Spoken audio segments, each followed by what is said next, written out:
everybody. I call the May 9th, 2023 meeting of the County Board to order.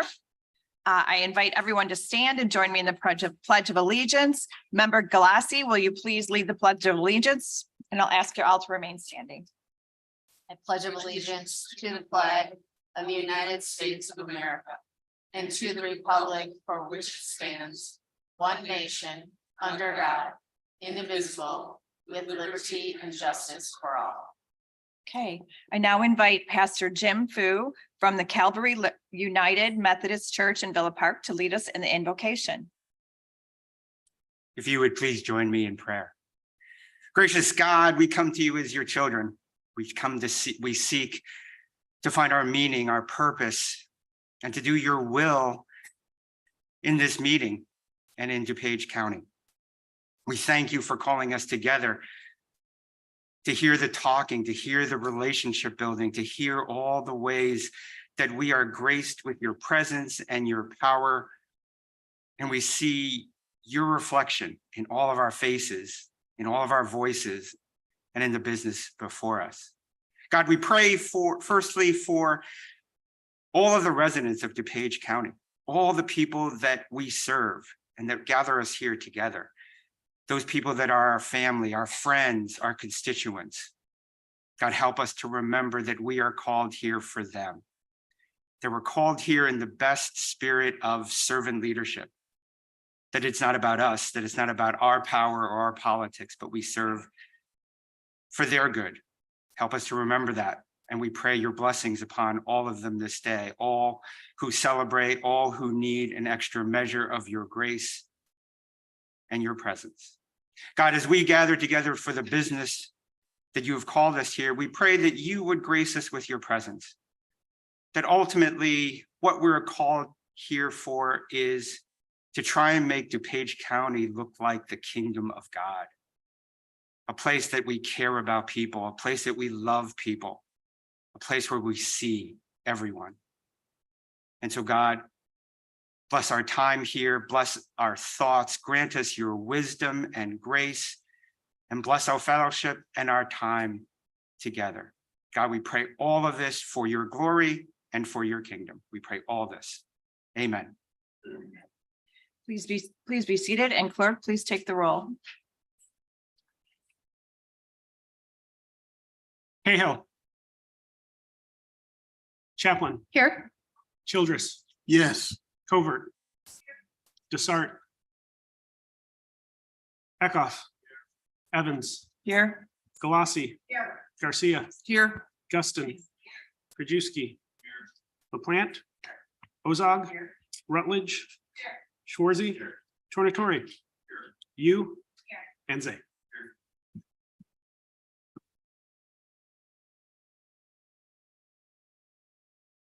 Hey, good morning, everybody. Today we are going to celebrate Asian American Pacific Islander Heritage Month. And I'd like to invite member Lucy Evans and Nina Yu up to the podium. I'd also like to invite Mayor Cor Chang and Nancy Chen to the podium. Okay. And member Sadia Covert also. We begin today with a proclamation declaring May Asian American Pacific Islander Month in DuPage County. This proclamation is sponsored by members Nina Yu, Lucy Chang Evans, and Sadia Covert. This proclamation is sponsored by Asian Americans and Pacific Islanders, are members of the fastest growing population across Illinois. Our guests have been instrumental in the passage and implementation of the TEACH Act, or Teaching Equitable Asian American Community History in our schools. I will read a proclamation and then ask members Yu and Evans to introduce our guests so they can tell us a little more about their effort. Okay. Whereas Asian American and Pacific Islander Heritage Month is observed during the month of May to recognize and celebrate the history, culture, achievements, and contributions of Asian Americans and Pacific Islanders to the United States.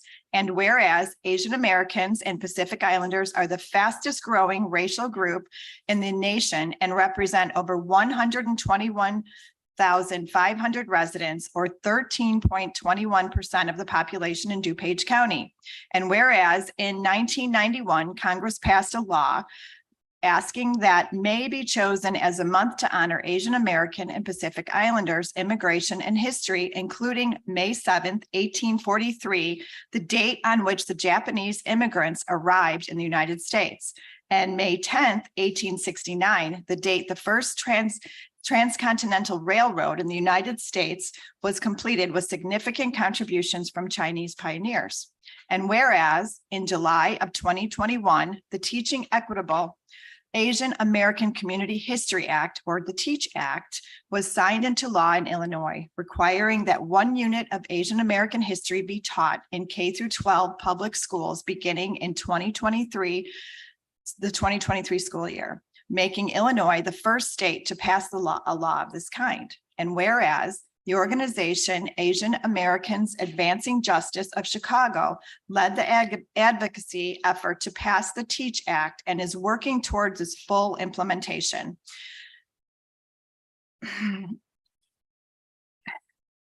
History in schools will help every student learn about the contributions of Asian Americans to the economic, cultural, social, and political development of the United States.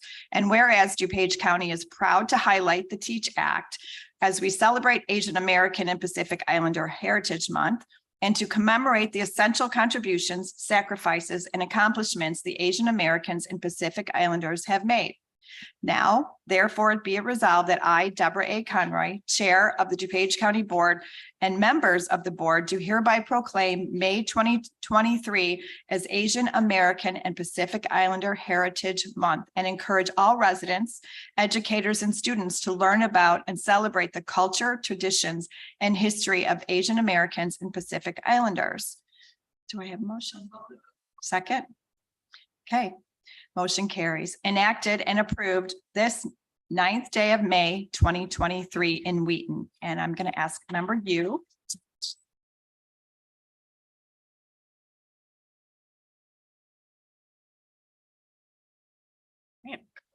Thank you, Madam Chair, and thank you to my fellow board members. I'm here bringing this proclamation with Member Chang Evans and Member Covert because of a question my son asked me back in February. My 9-year-old son came home from school, told me a little bit about his day, and then he asked, Mom, when will I learn about Asians in school?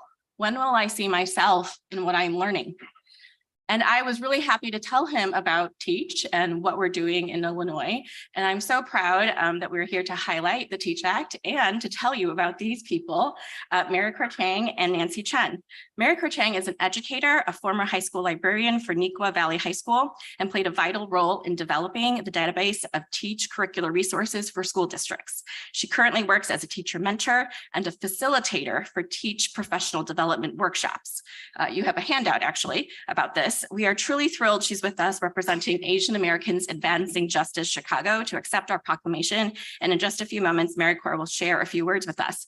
While I'm up here, in the interest of time, I also wish to introduce Nancy Chen, who has lived in Naperville since 1972 and has had a rich history of public service. She was formerly the director of Asian Pacific American Outreach at President Clinton's White House Office of Personnel. And in her retirement, she has continued to support the Asian American community by being a strong advocate for the TEACH Act in Springfield and locally. Nancy co-founded the nonprofit organization Chinese American Women in Action, which recently donated books on Asian history and culture to Naperville School District 203 and Indian Prairie School District 204. So we are pleased to have Nancy also accept our proclamation for AAPI Heritage Month. Thank you. Well, thank you so much and good morning to everyone. On behalf of Asian Americans Advancing Justice Chicago, thank you so much to the DuPage County Board, sponsors for this honor. We have been so excited to partner locally with area educators, the DuPage County Regional Office of Education, and the Illinois Civics Hub in our important work of supporting teachers in the implementation of the TEACH Act. Illinois, as it was mentioned, was the first state to require Asian American history and experience to be taught in K-12 schools. And now toward the end of the first year of its implementation, it's been incredible to see educators in schools exploring ways to incorporate Asian American contributions in their instruction. As an Asian American Illinois former student, an educator, resident, and now parent, I appreciate all those who have embraced this necessary work. Not only is it vital for our Asian American students to see themselves in what they are learning, but it is critical for all of our students from all different backgrounds to learn more diverse American histories that allow students to build bridges of empathy and understanding and prepare them to take part in critical discourse as they go on to post-secondary learning and work locally or in the global community.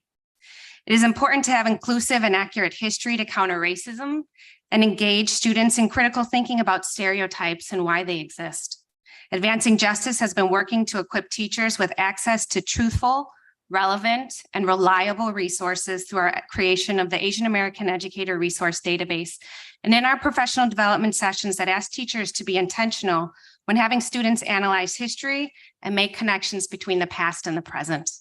We have had really fantastic feedback from educators who have been taking our sessions, as we have learned that many educators, including many AAPI educators and myself, have not always learned these histories in our own schooling or teacher preparation programs. So it's been vital to learn histories that have traditionally been excluded from the curriculum and to unlearn the stereotypes or overgeneralizations society has taught us as we prepare the next generation. As of the end of April, nearly 1,400 educators have taken one of our over 65 learning sessions in the past year alone. We celebrate DuPage County, where we have had both local efforts at schools, like partnering with Lyons Township High School this coming fall for professional development for their teachers, as well as at larger conferences like the DuPage County Social Studies Conference with local DuPage County high schools in March. And at the end of April, I also got to meet with some inspirational future educators at IEA's Aspiring Educator Conference in Oak Brook. So we look forward to partnering with even more DuPage schools and professional organizations as we continue our work and invite those interested to reach out to Advancing Justice to build these partnerships. As a former Neuqua Valley Library Media Center director, I am grateful for all the DuPage schools, organizations, educators, and districts who have prioritized including Asian American history and experience, recognizing its importance for students, families, and the larger community. Thank you.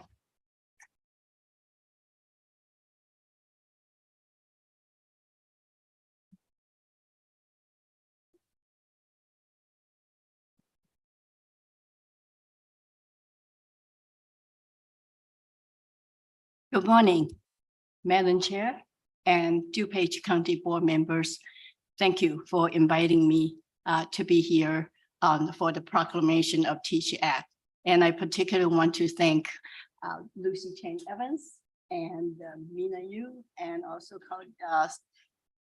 Sadia Culver for sponsoring this proclamation. And I just want to take a moment to recognize my representatives from District 5. Patty Guston, and I believe Don Desar, there you are. Thank you for being here and thank you for inviting me. This is a great honor to be here to receive the proclamation. CAWA's mission, CAWA, Chinese American Women in Action, is to encourage and empower and inspire Chinese American women to be engaged in all aspects of civic activities in Naperville as well as surrounding suburbs. And DuPage County, as a chairwoman mentioned, that we Asian Americans are 13% of DuPage population. Increasing the understanding and appreciation of the history and contribution of Asian Americans in Illinois and across the country is one strategy to combat anti-Asian racism that still persists even in DuPage County.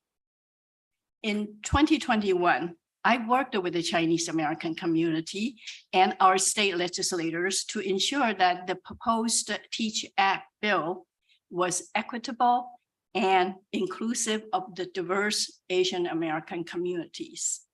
I'm very proud that our community for helping to pass the bill and making Illinois the first state in the nation to mandate the teaching of Asian American history in all public schools. The Teach Act is designed to allow local school districts to develop their own curriculum in teaching Asian American history. And that's where CAWA steps in. CAWA began to work with the assistant superintendents of Naperville's District 202, 203 and 204 and their teams early last spring. And we provided curriculum resources to let them know where they can access them. And in addition, what we did was that in last summer, we raised over $5,000 to purchase over 500 books on Asian American history, contributions, and experiences for all 54 schools in Naperville area, from K to 12. These books now are in each school's library.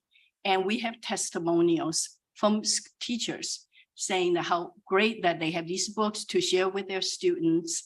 And it has been very helpful for our students. We did so without funding from government or foundations. Our effort in support of the schools who was driven solely by parents and volunteers in our community who want to ensure that Asian American history is integrated into the into our school's curriculum. And because we believe that Asian American history is part of American history. The success of the implementation will go a long way to promote cross-cultural understanding and stop anti-Asian racism. I'm very encouraged by your strong support of Teach Act. And CAWA would love to work, those of you who represent districts in other parts of DuPage County. Together, we can promote better understanding and achieve the sense of belonging for students of all ages in all schools. So thank you very much.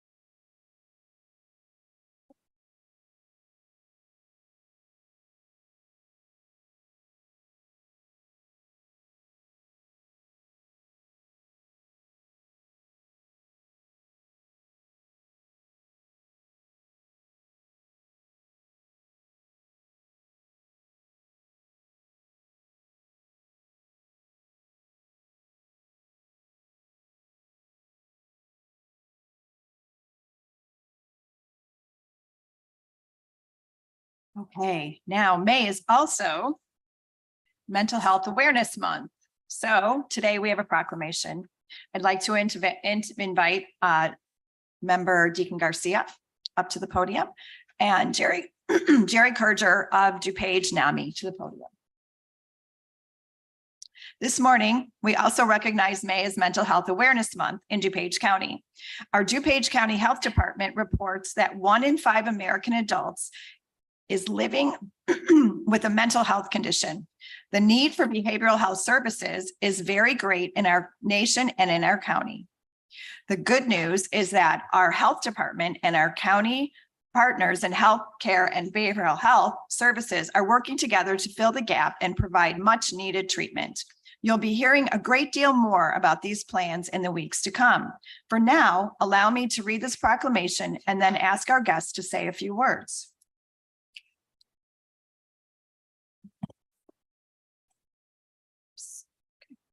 Whereas mental health is a fundamental part of overall health and helps to sustain an individual thought process, relationships, productivity, employment, and the ability to adapt to change and face adversity. And whereas 1 in 5 adults experience a mental health problem in any given year, and 28% of Illinois residents with a mental health condition were unable to get needed counseling or therapy. And whereas early identification and treatment can make a profound difference in successful management of mental illness and recovery. And whereas public education and civic activities can encourage mental health and improve the lives of individuals and families affected by mental health illness. Whereas NAMI DuPage founded a group of parents in 1985 as an affiliate of the National Alliance of Mental Illness, works to improve the quality of lives of people affected by mental illness within DuPage County.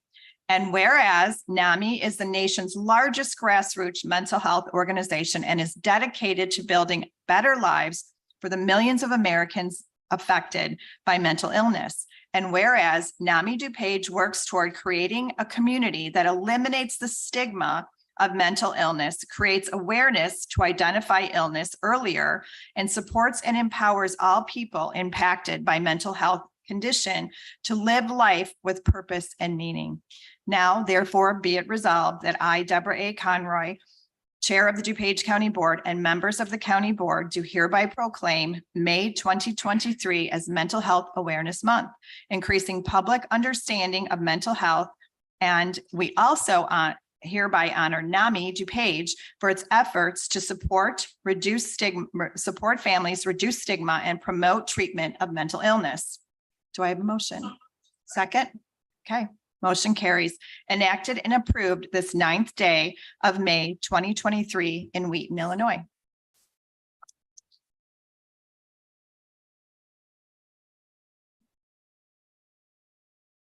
And I want to thank you all for making this proclamation another thing. I've done this a couple of years in my terms, and I think it's so important that we need to make sure that we are constantly keeping mental health at the forefront of what we are working toward. The mental health problems have increased tenfold due to the pandemic, and they're just getting worse. My family is the 1 in 5 that has been dealing with mental health issues, and I'm very thankful to NAMI because we are able to get the help to doctors, but as a support system afterward, we've talked, there is nothing better than NAMI because you can go there, there's peer groups, there's parent groups, and you can get all the help you need. So if you feel like you're alone, and it seems like right now with the generation that's coming up after mine, loneliness is one of the biggest issues that's out there right now.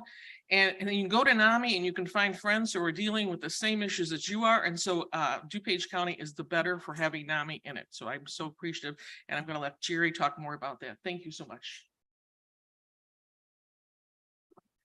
Good morning. Thank you, Chair Conroy. Thank you for the testimonial of member Paula Deegan Garcia. And thank you to the DuPage County Board members for the proclamation today. But also thank you to all in this room who work to improve mental health, whether in our community or in our own families. Many times the proclamation is a symbol of our intent and vision, but this board has given life to these words, making them fly off the page and into action. And there has never been a time when action was more important. At NAMI DuPage, our free support group participation for individuals with a diagnosis has increased about 300% over the last few years. And our living room, an alternative to the emergency department, the usage for that has increased by about 60%. Those of you who work with children know the toll the pandemic has taken on them. Suicide is now the second leading cause of death of our youth, and children are presenting with symptoms at younger and younger ages. Although NAMI DuPage has been presenting its evidence-based mental health program, Ending the Silence, in high schools for more than a decade, we now offer age-appropriate mental health programs all the way down to 5th grade. As tragic as those statistics are, we can and will do better. With more prevention and treatment programs, people can recover and live successfully in recovery with proper supports in place. People can also get treatment earlier instead of the current time lapse of 11 years between when symptoms appear and when treatment is typically received. So much additional damage is done in those delayed years. We can make a difference both individually and collectively. We can help our family members and friends get treatment they need, and we can join together to help improve the mental health of our communities. As the African proverb states, if we want to go quickly, go alone. If we want to go far, go together.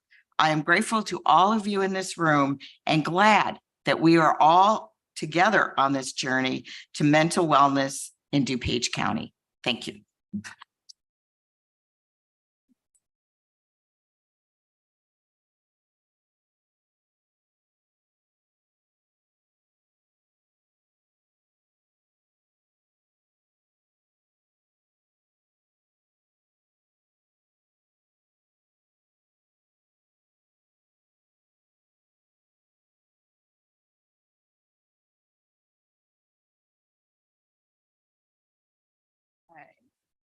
And now I would like to invite Diana Martinez to the podium.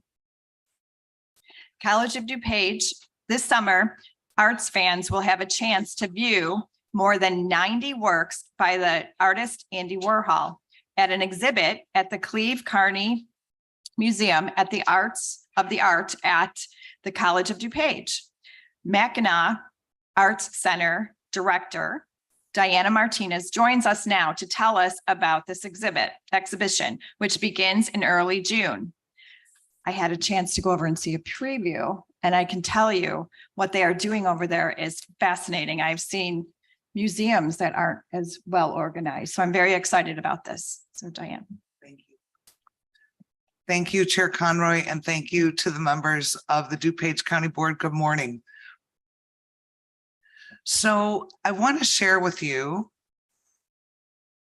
a little bit about what we're doing. So this is really actually a little bit more than an exhibit. In most museums, like they hang 94 pictures on the wall and you come in and you see the art and you read the labels. But what we're creating is an experience, and it's going to be 11,000 square feet because we are an art center with in-house designers for our theaters. We're able to create exhibitions that are unique to our exhibit. So this is the only place you'll see it. A lot of people asked me after Frida was here, where will it go next? It doesn't go anywhere next. The art goes away, but all the exhibits, they're just created for this exhibit. This is the entrance into the MAC. One thing we were told after we did Frida by a lot of visitors was that being at a community college helped provide access, that some people felt intimidated by going to the Art Institute or downtown, but that being at a community college really made them feel comfortable.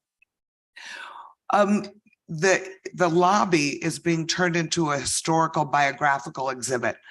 During Frida, the #1 response we got from all our surveys that we sent out to everybody who attended the show was, what did you enjoy the most? And people love to learn. And being a college, this really goes hand in hand with our mission of educating people. They loved having context to what they were going to see. I think what I've learned most about Andy and all my research is, one, he really was the American dream. He came from an immigrant family, rags to riches. And really the system did him well. The community did him well. He got a scholarship. He was his first in his family to graduate, and he was a shrewd businessman. So I think that we all know the Andy Warhol, who was cool and hip at the factory and at Studio 54, but there's a whole other side to him that I hope that we can share with people. As I said, there will be 94 art works, original screen prints on display. This gives you a sampling of the portfolios included in the collection. It truly is the greatest hits with the soup can, the Maryland, sunsets, flowers, and so many more that you will recognize. When we did Frida, we had 26 artworks. This show has 94. We don't have a huge gallery. So we had to create a zigzag wall in order to accommodate all that art. The wall is in, and the art is going up as we speak today. The studio theater is being transformed into a place where we're going to share 150 photos that's a part of the college's collection of art Warhols. These were photographs taken by Warhol, and you can see how they were used to create the screen prints that he made for commissions. The Playhouse Theater will turn into Studio 54 experience with costumes of celebrities in the period. And the outside park is going to be a Central Park patio. We have gotten permission from Central Park to actually use the lampposts that are made and proprietary to Central Park in our park, which is really exciting. There'll be a children's educational experience and Pop Art Print Factory with a project by Glen Ellen resident and author of over 150 scholastic children's books, Mike Venezia. And now that we're not in a pandemic, we can do robust programming. Some highlights include New York Times critic Blake Gopnik, who wrote the Warhol bio, the former long-running curator of the Warhol Museum. You might have seen her on the Warhol Diaries, as well as the last curator. And faculty are doing presentations and talks.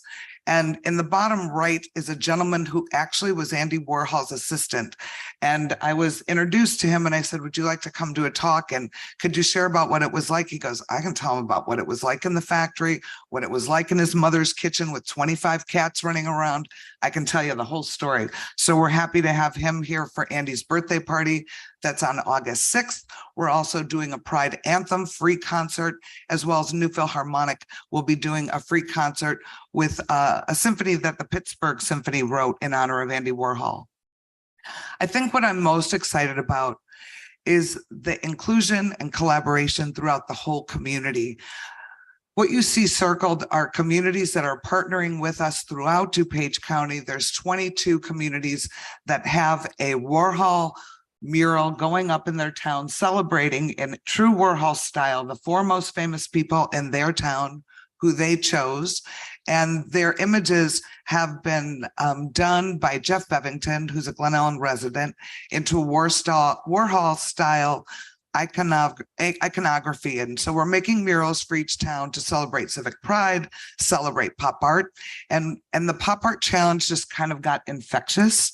And this is what everybody's doing. We have a really awesome creative community of people in DuPage County. And the more we work on this project, the more people we meet and we see the depth, breadth, and creativity. And this is from the civic partners. This is our civic partners, what they're doing. Like Lyle changed their sticker. It's pretty amazing to see what everybody's doing. Wheaton's going to have disco dining on Hale Street. There's Muddy Warhol events that are happening to celebrate Westmont's Muddy Waters and Warhol. There's soup can, garbage cans all over. Hotels and restaurants are partnering with us. We're working with the DuPage Convention and Visitors Bureau to come up with packages. There's already 10 groups that have booked at Reserve 22. We're looking for restaurants that have enough room for a busload of people to continue to partner with us. And I think what we learned with Frida was people want to continue the experience. They come out here, they spend a morning with us, and they want to keep going. They're in the mood, they're all excited. So places that have Warhol themed events and art shows, then we will share at our info booth as they leave, where can they go? And all our partners are creating flyers and information to share. We had so much information, we had to create a website for each community. Each community has their own page on our website with all the Warhol related events happening throughout DuPage County. To give you an idea of the impact that this has on our community, the economic impact for Frida started with really the marketing impact. And we had not only national coverage, but international coverage. Stories in India Times, France Vogue, My Modern Met, Delta Magazine, Art News, as well as local news and affiliates. And what that translated into was 102,000 visitors. 300 people came from outside the US, and we had a poster there where people could, as you see, place a dot on where they were from. They came from all 7 continents. And then I merged and purged and looked through that zip code report because we have the luxury of knowing where every buyer comes from.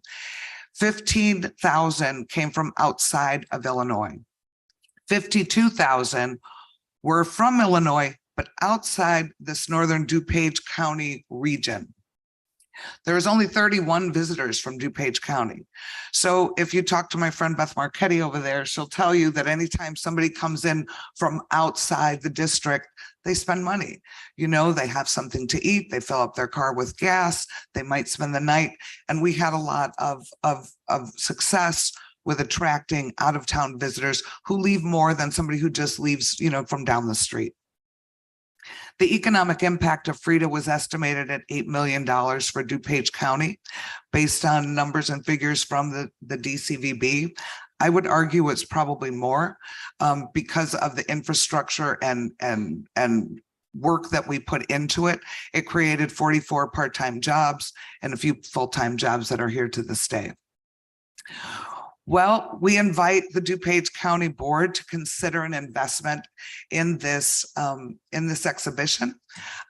We we are hoping to attract, we have 15,000 names of people from outside, 15,000 households, right? Which represents 30 to 40,000 visitors of people who attended Frida that we'd like to do a direct mail piece to. We would also, I don't have it in my budget to promote DuPage County as a pop art destination. I have it to promote the exhibition. We did put it on our website, but I think that there's a lot going on and there's a lot to promote. And so we'd like a consideration of that and to consider being an exhibition sponsor. And that concludes my presentation. I'll entertain any questions. Yes. Thank you, Diana Martinez. Oh my God, Frida was so great, and I'm so excited about this. This is really cool. My question for you this morning is the $8 million in economic impact. Based on my comments earlier on marketing and how important that is, can you estimate what the dollars spent versus in this $8 million? What did I spend for Frida? I spent 200,000. And so that got you $8 million. Mhm. Thank you so much. Mhm. Well done. Thank you. Member Guston. Thank you, Madam Chair. Thank you. Actually, the Frida exhibit, you were kind enough during the Hispanic Music Fest that was in downtown Naperville at Central Park. You allowed us to have one of those cutouts. Yes. And so all the kids could put their face and the adults could put their face in the cutout and, you know, be dressed up like Selfie that. station. Yes, Mhm. yes. It was so much fun. It was so engaging. Everybody had such a wonderful time. I had actually gone to the exhibit also, which was very educational. And I too am so excited about the Andy Warhol because I know really nothing about except cans of soup. So I'm really, really looking forward to that also. And I want to thank you for all your hard work. Thank you. Lynn. Okay. Oh, there we go. Thank you for this presentation. I think it is abundantly clear that the arts drive economic development. Let's talk about a return on investment, $200,000 and you get 8 million back. If only anything would be 1/10 as successful in other areas, right? So, and thank you for making that point very clear as well, Member Rutledge. I completely and utterly support any type of funding and support for the arts. So I will, of course, be a exuberant yes to your ask. And we are very, very, very lucky to have something of this caliber in our county.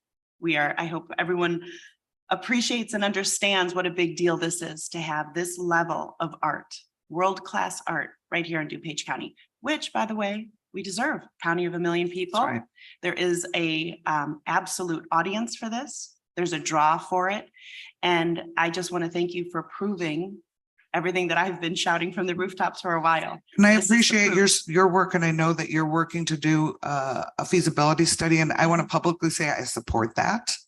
I think the one thing that I hope it includes is an economic impact study of what we have now, so we can see how do we grow it, Yeah, of how do we course. build it, and I think it's a really unique time in our county because I have a lot of friends in Chicago, and it's tough for them right now. It's really tough. And there's a lot more competition now that the pandemic's over, but there's a lot of concerns and issues with people. And I think DuPage County is prime, for all of the opportunities. And I know that Elmhurst is working really hard on doing a Picasso, and the people that I've met in the community and people that you wouldn't target as an arts group, community groups like the Arts and Business Council in Wheaton, what they're doing is crazy good in terms of partnership with public and private partnership. And it's amazing how creative our county is and how enthusiastic our county is to support this. And it's very heartwarming. And I see stuff on my Facebook page. I'm like, I didn't know you're doing that. That's awesome. And what makes me really excited is to see that it's happening from Aurora to Roselle to Westmont. It's not just Glen Ellen and Wheaton like it was for Frida. It's everybody. So it's a good time. Thank you. And thank you for your support of this feasibility study. I believe with my whole heart that a rising tide lifts all boats. I do too. And of course, the feasibility study the first step is see what we have. Figure it out, right? Yeah. See what's there, see what we are already bringing in terms of revenue, and how to grow it. Thank you so much. Okay, Member Ozog. Thank you, Madam Chair. Thank you so much for having Chair Conroy and myself a couple of weeks ago. Can't wait. But what's really, as you say, one of the most important things that you do here, especially we saw it with Frida and with this exhibit, the sense of community throughout the entire county. We had brunch at Reserve 22, the Village Links restaurant on Sunday. A Warhol menu, a small section, but things are starting up and it's going to be very exciting. So thank you so much for being here and can't wait. It's going to be a wonderful summer for Warhol. Thank you. And thank you for coming out to visit. It was fun to see. Thank you. Member Chaplin. Thank you. Thank you so much for the great presentation. Very exciting time for DuPage County. I too just want to reiterate how, working with all the communities and getting all that buy-in and is really wonderful. I just have a question, like how long does it take for you to plan something like this? We've been doing it for 18 months. 18 months. But I did, Dawn Smith deserves credit for the community wrangling because there's just so much that we've changed her job from education and outreach to like Warhol outreach and education because there's just so much to juggle.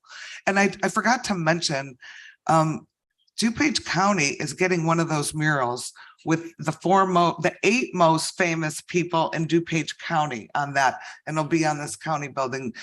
We just got that approved. So we're excited that the county is even in on the Warhol Fund. Well, that's great. And we did, and for those of us that maybe don't know exactly what feasibility studies all entail, we did have it. We amended our resolution this morning to make sure that we do include, just so that the public knows that we're including, the venues that we have now. So, to take a good look and see what we have and, what if they can be improved, if there's, more needs. So I'm very excited about that. And I just want to let you know, as finance chair, I will be placing this on our agenda. So one of our next coming, finance agendas to make sure that we can get that ask on there and that we can get those funds out to you. And let me explain why we're so interested in what the current economic impact is now. It helps all of us with grants. It helps every single organization that's currently here when they write grants, like it helps the smaller organizations that can't figure it out. It helps everybody to leverage. And that's the interest from the arts groups. Well, exciting time. So thank you very much. Member Desart. Thank you, Madam Chair. I just congratulations on the Warhol exhibit and just thank you so much for your presentation. I didn't realize there was going to be an ask tied to the presentation, so it was only up briefly. But I saw 15,000 for mailing to 21,000 museum visitors, 25,000 to promote DuPage County, and that's only 40,000. So what's the other 65,000? Back to the. I'm sorry. For DuPage County exhibit sponsor. Okay. And so speaking of, let me see that. Just so you also understand, there's a $2 million investment in creating this entire exhibition. I'm sure it's very expensive. So why, Diana, why respectfully are you coming to us now on May 9th for an exhibit that opens in less than a month, June 3rd? Okay, I'm gonna be dead honest. Please. I had a conversation with Mary Ozog in the community one day, and she's like, well, why didn't you do a presentation for Frida? I said, we did. And she goes, didn't we give you 50? And I go, no. And she goes, no, I think we gave you money to help. I'm like, no, the county didn't. She's like, did you ask? And I said, I didn't know I could. Yeah. And I will be honest with you, it's a competitive time and sponsorships haven't come in as strong as we had hoped. The economy is not great right now. Giving is not, the amount of givers is the same. The people who love the arts and want to support the arts is the same. And you can ask any arts organization in the county or in the country, but the amount of giving is down. I understand. And I appreciate your honesty about that's truly. So I thought, you know what? I'm going to try. May 9th. I'm going to try. I'm going to ask. And I respect whatever your decision is either way. I'm not going to have hurt feelings but I just thought I'd ask while I was here. What does a $25,000, I'm sorry, I still have the floor. What does a $25,000 DuPage County sponsorship buy the county? Well, it sponsors the exhibition. It sponsors the investment in the But I exhibition. mean, And does it then you give us get, banners or you, name you rights? get or name recognition at the event and your logo on different pieces of marketing that go out. Okay, and I'm just asking about, I Sure, think the sure. Warhol exhibit is wonderful. I'm just asking for the dollars and cents questions. The $15,000 for a 20. Well, she's here right now. Well, here's another Um, thing that it helps. I'd Then like let to me talk to explain, you, Liz. the other opportunity that it helps, the 25 really helps. I have 400 kids that want to come see Warhol right now, but they can't afford a $25 ticket. So we're doing $10 tickets, and that helps me to offset all those asks. There's 400 kids from District 41 that want to come. It comes over and over and over and over. That helps me provide access for everybody, and I can keep those $10 tickets. We don't really advertise it. We work on a case-by-case basis, but I think it would really offer us opportunities for senior groups, for school groups, for groups that need help. I understand. What is the $25,000 to promote DuPage County? What is that? So piece of all it? those events that I told you about that are happening throughout DuPage County to help promote DuPage County as a pop art destination in the summer of 2023. So that money would be spent on flyers or It'd be on follow-up digital, it'd be literature? mostly on digital advertising. That's really the best investment in advertising right now. Okay. And the fastest and the most targeted.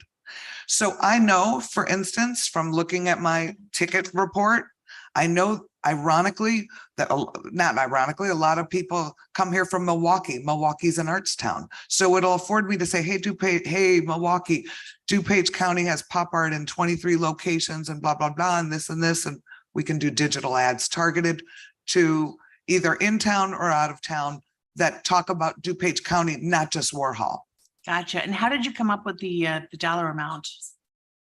For specifically, I mean, a mailing, a mailing, you obviously know. Because I know what it costs For the 25,000 Yeah. for the, to promote DuPage. to have some sort of an impact. Gotcha. Yeah. All right. Thank you so much. I mean. Thank you. I love the Warhol exhibit. I love what you've done. Thank you. But it's our fiduciary responsibility to determine how to spend funds. And tourism certainly is under the ARPA guidance. So thank you so much for your Thank you. presentation. Okay, thank you, everybody. And do we have a consensus to put this on the agenda? Okay, thank you. Thank you. Thank you very much. Very excited about Warhol. Okay, now we invite Environmental Chair Sheila Rutledge and Phil Kowalski and Walter Willis of Apton Environmental and Infrastructure to the podium. During the past year, the Environmental Committee has been investigating the feasibility of providing a single waste hauler for unincorporated areas of 6 DuPage County townships. Member Rutledge, why don't you tell us a little more about this and introduce your guests? Thank you, Chair Chaplin. Good morning, everybody. Thank you for giving me time to talk about why I think this is a good idea. One of my initiatives for the Environmental Committee has been to pursue a waste hauling contract for unincorporated areas to the county to reduce truck traffic and emissions created by the current system, which is no system at all. A single street can have up to 5 trash days and up to 6 companies that service their street with a waste hauling truck and recycling truck for each of those companies up and down the streets. That's a lot of unnecessary emissions and wear and tear on the roads. As those trucks, if you think about our unincorporated areas, we have no curbs. So those trucks run down the edges of the road, deteriorating the blacktop all the way down the road. So up to 6 times a week, they're doing that. I'd like to reduce that to just 1 truck for trash and 1 for recycling, and also offer additional services like food scrap recycling or composting, sorry, which is important to help limit methane gas emissions.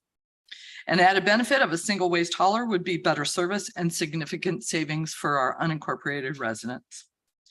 Thank you to the county board. Last year, the Environmental Committee brought on a consulting firm to gather data and to talk to all 8 townships. Phil Kowalski and Walter Willis are here from Aptum Environmental and Infrastructure LLC to present their findings to date. And I hope that their information today will earn your support on this initiative. So Phil and Walter. Well, good morning. I'm going to Chair Conroy and members of the county board. I'm going to do my best to transition from art to a little trash talking here. So I had to do that. A little background. Phil Kowalski and I worked on this report, and today we're going to go through the findings for you. My background, I am actually a full-time employee with the Solid Waste Agency of Lake County, which is I have 44 municipal members in the county. And last year we did transition all of our remaining townships that hadn't franchised on their own to a county contract. And it's a lot of work, but I'm here to say it can be done. If you do it right and you do it cautiously as you are. And what I'd like to do is go over some of the findings. Phil is going to go over more of the survey results, and I'm going to go over some of the other information that we found for you as you look to make a decision on this moving forward. I'm sorry. So just so you understand, when we talk our verbiage in the waste industry, when we talk about a subscription model, that's basically you as a homeowner making your own choice who your hauler is. You go to the yellow pages, I'm aging myself here, and you find the hauler you want. And then, like Sheila was saying, you have multiple haulers possibly going up and down your streets under that subscription model, but you do get your own choice. And you can see that your 3 townships on the southern part of the county have done their township franchise, and the others have not. The single hauler model, if you will, I call that a franchise model as well, is both municipal government, township government, and county government all have this ability to contract with one single hauler. And under this model, the homeowner does not get to choose the hauler anymore. And that is the model in 3 of the townships. And this is the typical service delivery for your municipalities. So how prevalent is this practice of local government as a whole, franchising or getting a single hauler to provide services? As you can see, basically a third of your county has done that already. All of Lake County now is under contract, either under a township or a county, and McHenry County as well. So this gives you a good schematic of all the different townships that have tried referendums. For example, Wayne and Bloomingdale attempted, and they did not pass back in 2011. So all that is there for you to understand and look at. Why do people look at this method, the single hauler method? Really what you're trying to do is waste collection and recycling is a quasi utility. It's something you need at your household, especially waste collection. And so there are ways to make it more efficient and more cost effective. And that's what the single hauler, getting one hauler to provide that service. They get route density, they can be more efficient with their collection and lower costs. And really that unlocked curbside recycling 20, 30 years ago, using the franchise model to bring that cost down, to bring that service. Now, the purpose of the study, you did combine it with your plan update, and that's something that Phil and I also worked on. And looking at, is there a way for the unincorporated homes? There's about 20,200 homes that still are not part of a single hauler arrangement. Is that something that would help your 5-year plan and your goals to be more sustainable and increase recycling in DuPage County? So that was one of the aspects of why these 2 studies were done together. We tried to bring a lot of data into the report. So we looked at a lot of different hauling contracts and a lot of different rates currently. So we understood if we went out to bid or for proposals, RFP, request for proposal, what would we likely see in the responses? We don't know for sure, but recent contracts do inform us. So that information is in this report as well, so that you have a way to compare where we're at. What we're seeing, and Phil will get into this more with this survey that we did and all the information we got on costs people are currently paying. We wanted to compare that with what we think we might be able to get with an RFP or a request for proposal. So the key is for this study was, this is a little bit tricky. I'll be honest, with Lake County, a lot of people are very tied to their waste services, et cetera. And it's very important to them. It's something they rely on. So we want to make sure that you go in with your eyes open and that you have a lot of good information about this process. We did put in the end of the report, the study, a draft request for proposal. So we kind of laid the groundwork, but we're here today to kind of get some more feedback from the board on how we're progressing and how you want us to progress. So the methodology, township government, we wanted to pay respect to because township government does have the ability through referendum. County board does not have to do referendum. You can simply do it like municipal government, issue an RFP and enter into a contract. We wanted to respect the townships and get input from them. The ones that didn't do it and thought about it, we sat down with every one of the townships and got that feedback. We sat down with the 3 that had it and found out what they liked about it. We did a survey of all the households, all 20,000 homes had the ability to return a survey, and over, I think, 1429. We felt pretty good about that return rate. So we got a lot of information from people on what their current services are and what their services are. So we have in that report, hopefully giving you a good understanding of what it's like to have the subscription model as a homeowner in DuPage County. And then we reviewed all the other single hauler contracts from nearby areas so that we could put the two things, those two options in context. So when we went to the subscription townships, the 6 townships that allow their residents to basically select their own hauler. As we had noted before, there had been ballot referendums in 2 of those that did not succeed. Some of them had done kind of informal referendums. A lot was going on in DuPage County at that time in 09 and 10, because that's when their southern tier of townships decided to move ahead with it. Traffic is an obvious concern, but at that time, we asked them as well, what do they have questions for the county? And they obviously are very interested. Why is the county doing this study? What is the county's purpose? What happens if unincorporated homes get annexed into a municipality? Which hauler gets that home? That's a good question. And the obvious question was, does the county intend to move ahead in contracts? So we had a good dialogue with all the townships and told them we're just in study mode right now, and we will keep you all up to date on what we're doing. The single hauler townships, those are the ones that have gone through the process. We had a real good discussion with them. Each of them obviously had to pass the referendum first. As we ask them, well, how much of a staff drain is this? And once you get through the RFP process and you select your hauler, it's pretty much an easy transition and handoff as far as staff time. What were their goals? Why did the townships embark on this when they did?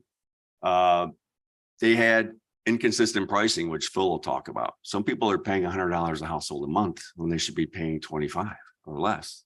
So inconsistent pricing, it doesn't seem fair. Reliability of service, as Member Rutledge pointed out, the multiple trucks going up and down your streets 5 days a week. Some people don't like that. And different options. When we go to request for proposal, if we want to get a quote on everybody gets yard waste service, we can get a quote on that. We can get a quote on adding food scraps into the system. So we can get different. So whatever we want to dial in and get feedback from the waste industry on the services we want, we can do that. And so that's why a lot of the townships decided to move ahead, or 3 of those did. Now I'm going to turn it over to Phil, and then he's got to go through the survey results, which we felt was very informative for us. And we'll take questions after that. Thanks. Thanks, Walter. Good morning, everybody. As part of the research for a study, working with county staff, we developed a survey to basically collect information from homeowners in the unincorporated areas. What types of services are you currently receiving? And what are your monthly costs for having that service under the subscription model?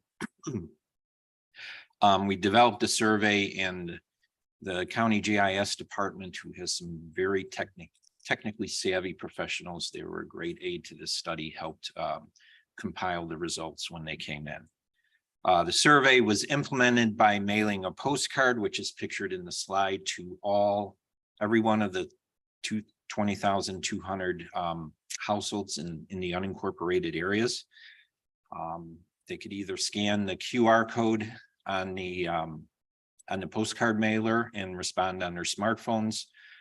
There was also a web link if they chose to respond by computer. The postcards were mailed on October 11th, 2022, and the survey closed at the end of November. So it was basically available for 50 days. We had a very large subscription to this survey. We received over 1,400 response rates, representing a response rate of greater than 7%. For this type of online survey, that's a very good response rate. Typically, it's 2%.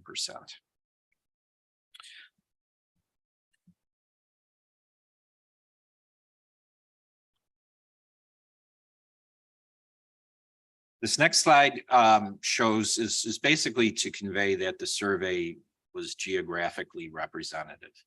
So the pie chart on the left shows the total number of unincorporated homes in each of the 6 townships where the survey was distributed. The pie chart on the right shows where the survey responses originated from. So as you can see, the pie charts are substantially similar. We were somewhat overrepresented in the survey by Milton Township respondents, somewhat underrepresented in Bloomingdale Township. This is a matter of a few percentage points by each township. Generally, we've got a good geographic distribution in the survey responses that represented the actual distribution of households in the county in those 6 townships. What we learned from the surveys that there are 6 haulers, as Ms. Rutledge indicated, providing subscription-based services in the townships. 3 of the haulers account for the majority of homes. They haul from about 78% of those 20,000 households. But we found that in each of the townships, there are at least 4 haulers providing subscription-based service, and typically 5 or 6. So there can be as many as 6 trucks going down a street to service the homes on that street. Walter mentioned there was a draft RFP. If it gets to that stage, included in the study. One thought we had is that with 20,000 homes, that's a sizable number of households. If each township was considered on an individual basis for an RFP and for a contract to a single hauler, that would provide the opportunity for each of the 6 current haulers to be awarded a contract in preserved competition. One of the survey questions was, what type of services are the unincorporated households receiving? This was an unknown prior to the survey.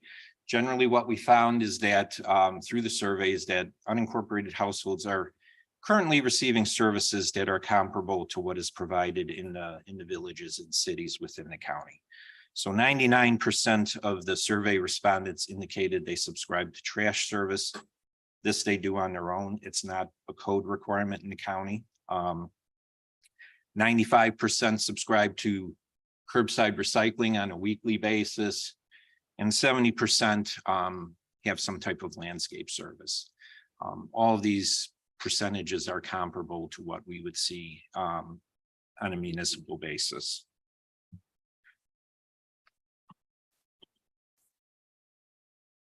We also asked about cost of service. So what this histogram shows is at the bottom, going from left to right, what the monthly costs paid by the subscription homes are. And then the bar height indicates how many respondents were paying that monthly cost. This is all, you can see from this histogram that it's a long right tail, meaning that there's a wide disparity in costs that homeowners are paying. As Walter mentioned, it can be over $100 per household per month. The average price of all survey respondents, and this is a number to keep in mind, was $38 per household per month. But you'll also see there's a kind of a grouping of homes between the $15 price point and the $40 per month price point. That's where 75% of the respondents fall within that central band. And their average cost was $27 per household per month.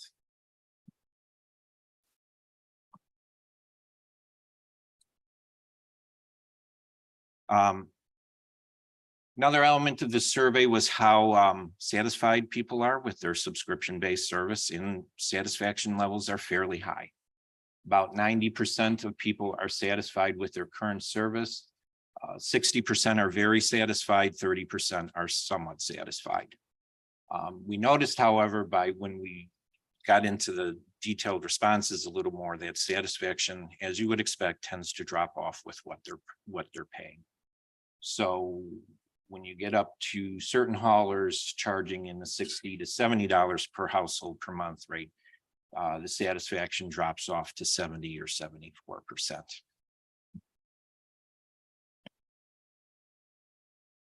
Okay, so the other research part of our study was to look at the single hauler model and what does pricing and service look in townships where the single hauler model has been implemented. So we reviewed in detail 11 contracts, including contracts in DuPage County, McHenry County, Lake County. In Kane County, some employ the township referendum model, some employ the county contract model. And the right-hand column shows what the monthly costs are under the single hauler contracts. Just by inspection, I think you can see they tend to be lower than the subscription prices. So to bring these two pieces together, the pricing under the subscription model and the contract pricing, that's what this graph shows. So the red band at the top represents the range of pricing under the single hauler contract model in comparison with the pricing in the blue bars under the subscription model. The average contract price, this is under the single hauler model, is $21.61 per household per month. So that's where there are some potential savings from implementing a single hauler model.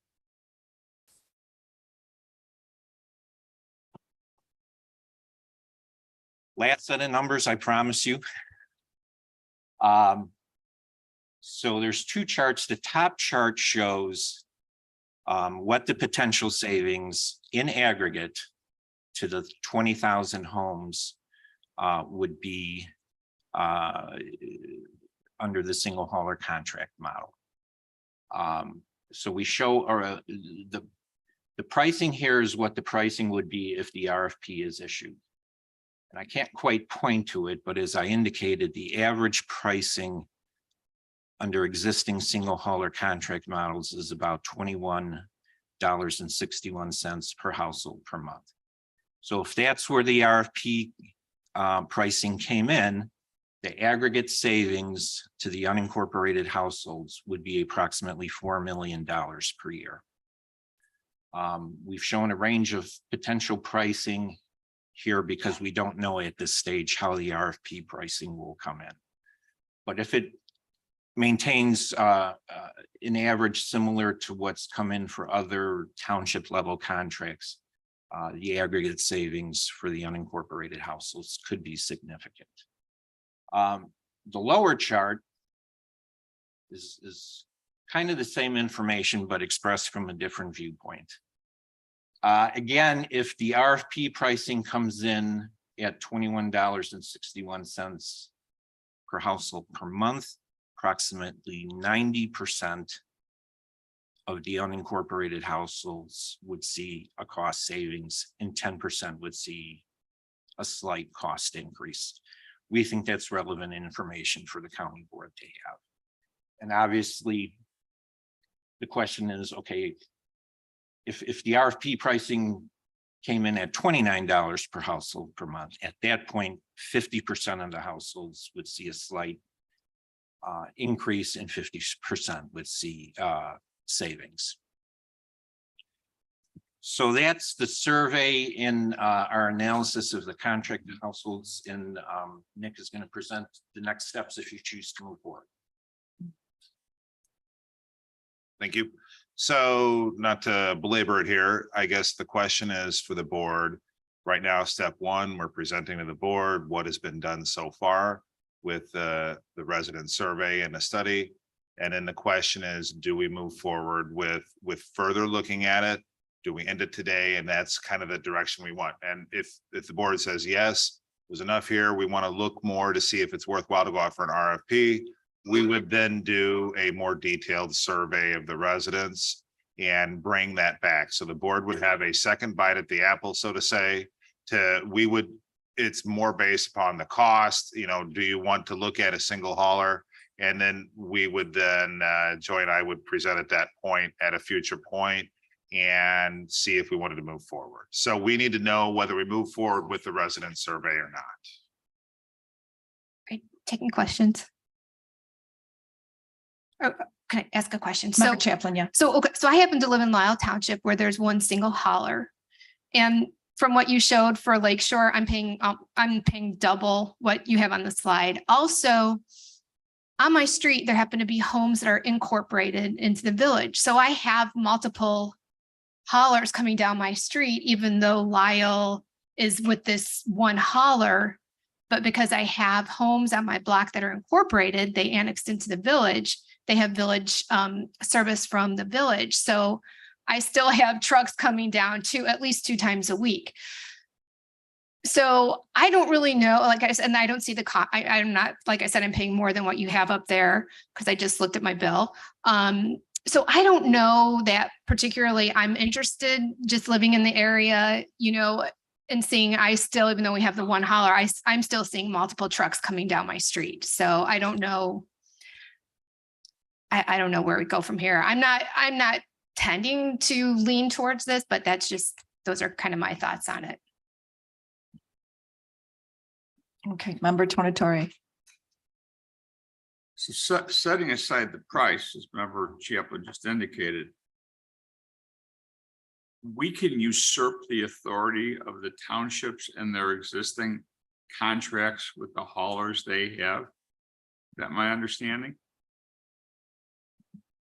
If that's what we decide to do. All 3 units of government, municipal, township, and county all have authority granted to you by the General Assembly. So it depends on who wants to use it, I suppose. So the answer is yes, we can. Yes. I mean, we can usurp, we can essentially, if we decided we want to do this, negate the contracts that those 6 townships already have in place. Oh, no. We would not do anything with the 3 existing No, not townships. 3 existing ones, the six that don't have them. If they don't have a current contract. But the 6 townships that don't have single haulers have relationships with waste haulers, correct? They're the homeowners. The homeowners do, correct. So I guess my question is going to be, all right, so if we're usurping the authority of the homeowners in those townships. We did point out that when you use a single hauler model, that the homeowner does lose that choice. That is a fact. Good luck with that. Okay, Member Evans. Thank you, Madam Chair. You had mentioned something about the resistance of the residents to this kind of change. So I guess my question is, what was that part of the survey? Who's asking for this? If the residents don't want it, then I'm not sure. The study makes sense, but if there's going to be a lot of resistance to it, maybe now is not the right time to do it. Well, when I made that comment, I was talking about the Lake County situation. Anytime you go, even when we had a municipality that didn't have a franchise and they went to it, there was always hey, you're the choice issue. I mean, let's be real. And that's why I'm being real with you guys on what happened in Lake County. But at the end of the day, 95% of the people didn't say a word, and we're happy with the service, and we're a year into it. And I can tell you that the county doesn't have any regrets at this point. Okay, Member Schwartzy. Thank you, Madam Chair. A couple things. First, living in a municipality where I don't have a choice, I've had no problem with having a single entity for a trash hauler. And so, I think people that live in those communities that have that single trash hauler, as long as the price is fair, as long as they do a good job, I don't really think that there would be a big issue with that.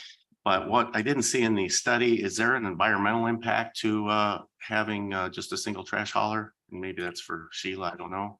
I mean, there definitely is, but that really wasn't part of our scope. But if you bring more efficient and fewer trucks to do the same job, it's intrinsic that there's going to be a positive impact. We did not quantify that, but there definitely is an impact. Thank you. A positive one, yes. Thank you.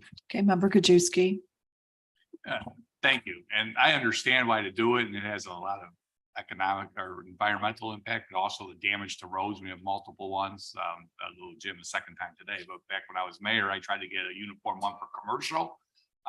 We wound up, having a single haul for residential, but all the businesses were so used to picking theirs up, but you had, like I said, 5 or 6 trucks coming down. Never went forward. They were upset. And then I live in Downers Township, so I understand what happened with that one. And the residents and the unincorporated were very upset with not being able to pick their who their vendor was going to be. So as you mentioned, there was referendums, and yes, there was a referendum in Downers Township.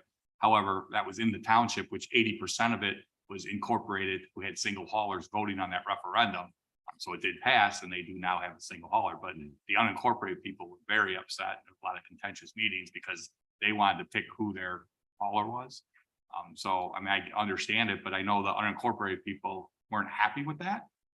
But it passed by referendum, of which 80% of the people voting in that referendum didn't live in unincorporated. They were, it's a township referendum question, and probably had the same issue in Lyle and Naperville, where the voters were incorporated voting on an issue affecting the whole township. I don't want to be argumentative, but it's my understanding that when you have a township referendum, that it's only people that are in unincorporated. Yeah, my understanding was it was the whole township, but whatever, the residents were upset about. But again, it's been going for many years, as you said. Now some of the residents who were against it are happy with it because it's one single hauler, there's one truck. And I mean, it makes a lot of sense to not have multiple trucks coming down your block every single day. Okay, Member Ozog. I've got a couple comments I'd like to make as well. Member Ozog. My question, I'm not clear. Do individual homeowners sign an agreement for a year contract with a hauler, or it's just month to month at will? It's a very good question. does that Some of the haulers will have you sign a written contract, and some it's just a verbal agreement. Okay. And most of the written contracts I've seen between the hauler and the individual homeowner are really small print and very one-sided. Okay. So This they would may this tie would you change to- under a county contract. It would be So much they may different. tie you to a time period, et cetera.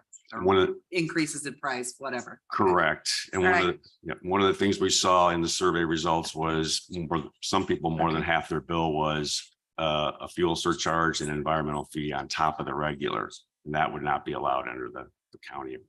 Typically municipalities and townships and counties with contracts don't allow it. So we would have more transparency in terms of what the agreement is. Yes, ma'am. Okay, thank you. Okay, Member you. Thank you, Madam Chair. Yes, I kind of wanted to piggy off of that because I'm mainly concerned about those people that are paying over $100, and considering people are still going to food pantries and there are many people who are in very tight fixed incomes. I don't know what is going into their contracts, what it includes. Does it include like amazing composting services? I have no idea why it's so expensive for the 59 individuals, I guess, that are paying that monthly fee. And if it is some issue of exploitation in particular, then I would really like to see a single hauler contract to happen to make things more affordable for those residents. Okay, Member Childress. When I looked at the survey that you had, I was looking at Bloomingdale, and Bloomingdale were the lowest to respond, if I remember right, pretty low. But they also shot down the referendum. Is there a correlation between the two that you know of?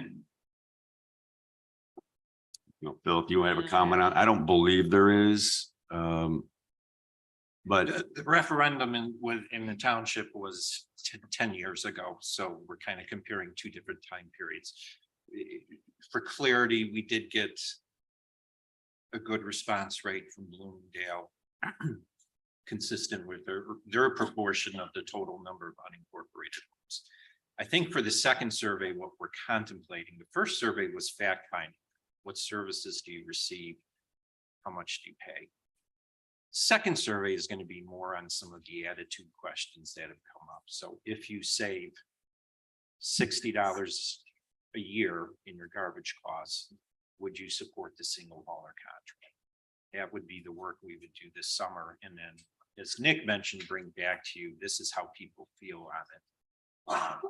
Members, How would you know it's $60? You're just speculating? No, we would present a range of costs because people might have, if I'm saving $10 a year. But if you don't do an RFP, you're just speculating on what the cost would be for that area. There's no justification to it. It's while it's true, we can't predict the exact number that the RFP is going to come in. We would bracket the range of cost questions to gather additional information on whether, first of all, I don't know if people would be price sensitive at all. That goes to the question of people liking to choose. How do you not know? One of your slides said 75% of the people were happy with their costs. No, future pricing. I'm So- saying on your survey, you got return of the 7%, 75% said they were happy with what they had. And their cost range were all in the same area. That's true. The difference is That's they true.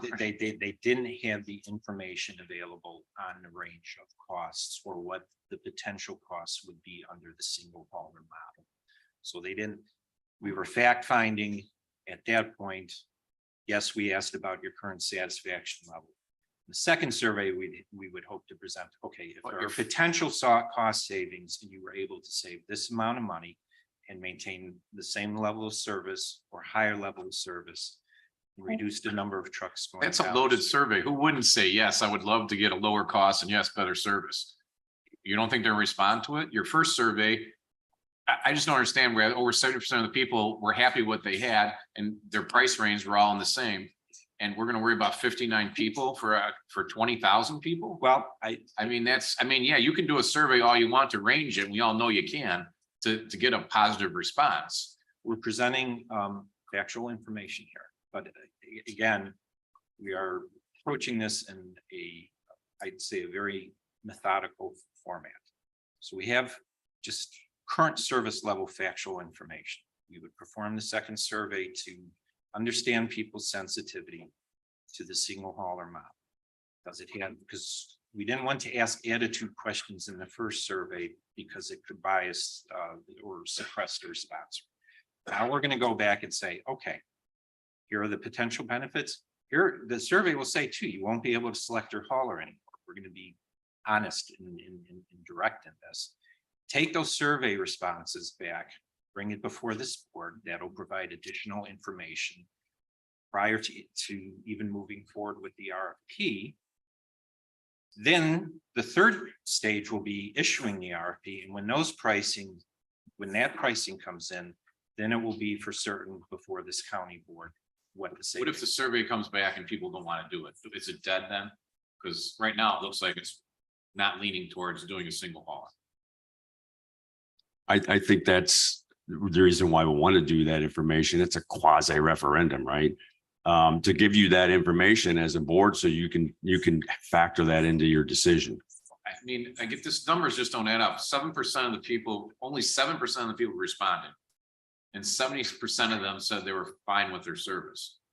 So where do you go at that point? I'd like to address a couple of the questions and comments that have come around. I would say that if it's been over 10 years since the last survey has been done about something like this, we have come to know a lot more about the detriment to our environment. So for me as environmental chair, that's the reason I'm bringing this to you today. I would suggest that some of the people that are paying a higher than average price may be adding additional services onto that. We have a lot of horse owners in the unincorporated areas that may be paying an additional fee to have their manure taken off of their property. And those will all still be things that are available. Oh goodness, I'm trying to remember all the comments that we had in the room. I have had people that have talked to me about this initiative and, you know, why do we want to do this? And my answer to them is if we can get you better service for a less cost, wouldn't that be a choice you would want to make? And so that's kind of my driving forward, is that I want to give, you know, as the survey said, if we're going to save our residents $4 million a year by doing the single contract, I think that is something to pursue.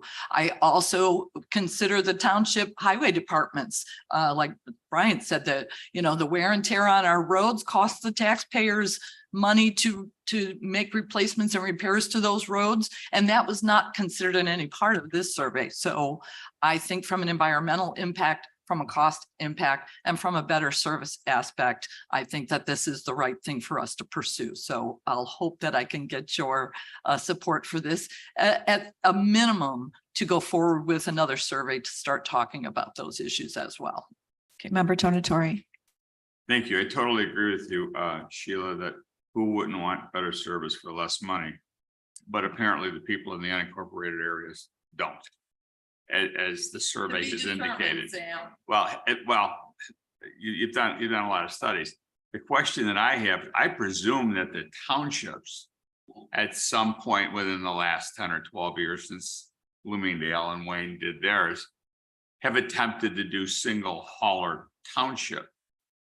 And those presumably have failed as well.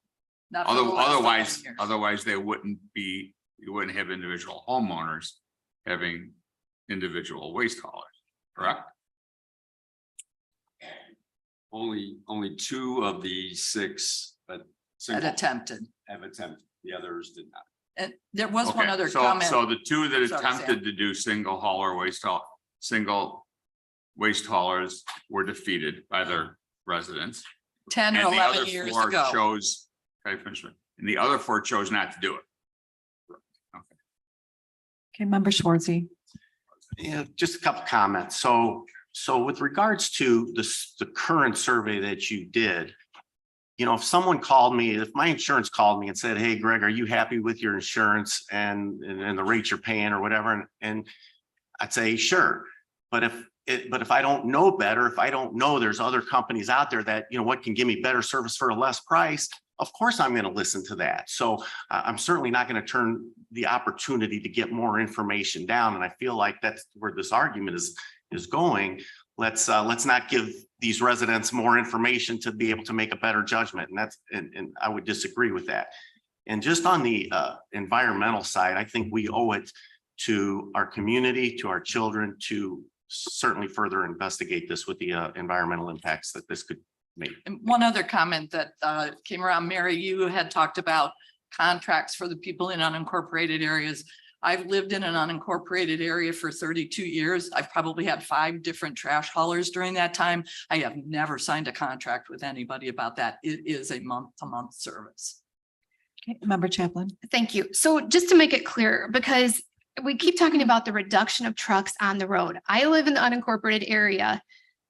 Some of the homes in my area are now incorporated into the village. I have multiple trucks coming down my home, even though I have a single hauler provider. Secondly, my other point was that these residents that are, about more information, we're not seeking more information in the second study, Member Schwartzy. We're asking households whether they support or oppose single hauler contracts for support, but I don't see that we're providing them with any information. And third, we don't know that they're going to save money because we don't know how these RFPs are going to come in. I would say if the and I lived in the unincorporated area for 34 years, whatever.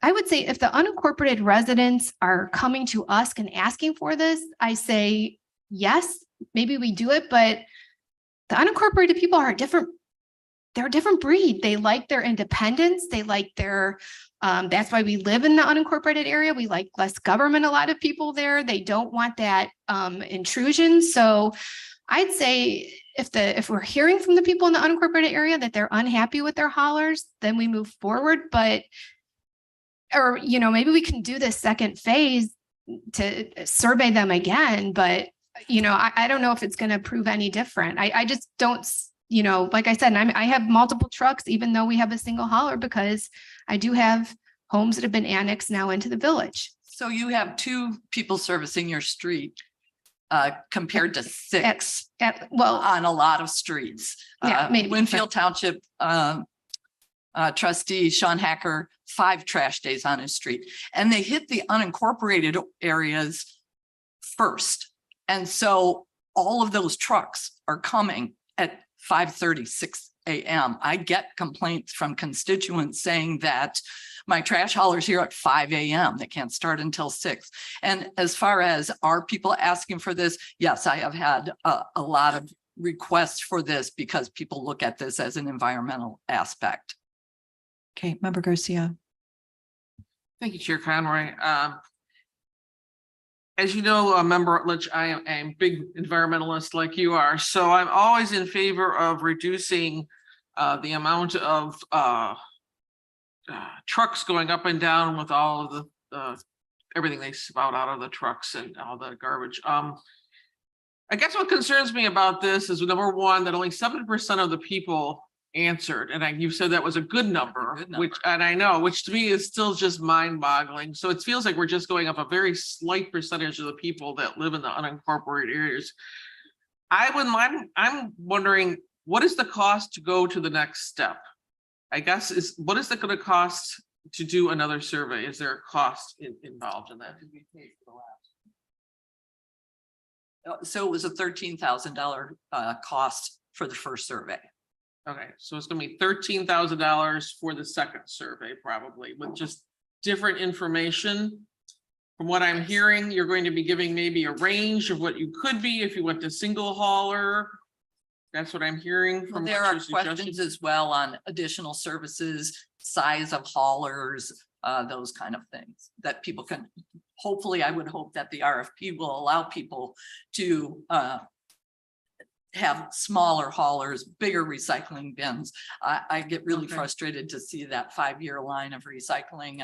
And I think that because we'll have more awareness of the people that are using that service, it's a bigger opportunity for us to reach out to those constituents to do a better job with recycling so we can finally move that needle. Is it possible to bring the survey, the second step, to the environmental committee so we can take a review of it before it were to go out? I think that's a great idea. Thank you. Okay, Member Guston. Thank you, Madam Chair. A couple of observations. Has anyone talked to the municipalities to see if there's a partnership that can be done with the municipalities? I mean, Naperville has their own garbage. It picks up, everybody gets their pickup date, and they drive through the unincorporated area and don't pick up anything because they don't have those contracts.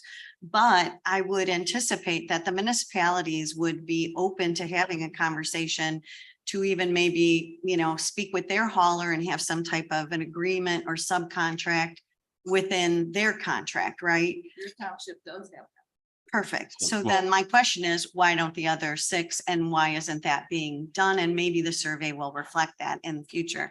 I don't know. The other is your concern about the multiple trucks coming by, 6 trucks, whatever period of time. Is there any nuisance ordinance that the county can be creative with, whereby these haulers have to do certain things at a certain time on a certain day, so that you don't have them all on one day, or you want them spread out, whatever the desire is? If something can be considered within an ordinance so that those haulers have to comply with whatever the county's ordinance is on it. Thought. The other is. Can I, before I lose track of your Yeah, question? I'm taking notes. A long time. Taking notes. As far as the municipal tuck-in idea, Mhm. where they would expand their service to bring in unincorporated homes. Right. They don't have the legal authority to do that. Oh, So- of course they wouldn't, but there could be an intergovernmental agreement or something along those lines with the. The homes in the unincorporated area are pretty much represented either by township government or county government. The municipalities cannot provide service for them. They could offer it to people and say voluntarily opt into our contract, but then that would be up to each individual homeowner to figure out if they want to do that or not. But we do it with fire safety. So when we do it with police, I mean, we do have these agreements. So I I'm just not- haven't seen it, but I always like Again, I outside the mean, box thinking. And then the hauler, the, nuisance requirements, they get software, they try to figure out, because they're a logistics business basically, and they're a transportation company. They route their things so their trucks are efficient. So if we tell them you can't go to that area on a certain day, we want all the haulers on the same day, it's nearly impossible for us to try to orchestrate, I'm afraid. Now, as far as could the county pass an ordinance, you can't be out before 6 a.m. Yeah, but then it becomes an enforcement issue then. So you get more, sorry. No, and enforcement is always an issue, right? Isn't it? The survey, obviously surveys are as good as their questions. So that's one thing, but which is great. I'm so glad you did a survey to even get any kind of feedback, which I believe the percentage that you got was a very decent feedback from the residents. So one thing I do want to know though, is when we did our strategic plan study, and then we in the city, and we also did customer service study to see how well the roads were plowed and all of that stuff. What we found was through the IT process of doing these studies, particularly online, QR online stuff, is that many people would use different computers and they would have a different IP address, but yet it was the same person. So I don't know if there's a quality control thing that you guys are aware of or that you've taken that into consideration, but just wanted to let you know that was out there when we did it. Thank you. Thank you, Madam Chair. Still have it. Can we? Okay, we are quickly running out of time here. I think if Member Ozog comes back, we have enough to get a consensus vote here. You have to have 12 bodies to any budget transfers and appropriations. We got 12. I'm here. Oh, Sheila. Oh, still count me out, Barb. Nobody. They need to take a break and have everything in the restroom this time, have everyone. No, I prefer to push through with this. And one thing I'll add too is we've talked to all the highway commissioners of the townships. And We don't have a highway. the head of highway township guy says they're neutral on this, but the one thing that they did tell me is that in these unincorporated streets, if you have a heavy snowfall that takes a couple of days for them to get the roads cleared, that this is definitely a problem for them. So Okay, Member Galassi has not had an opportunity to speak, so please.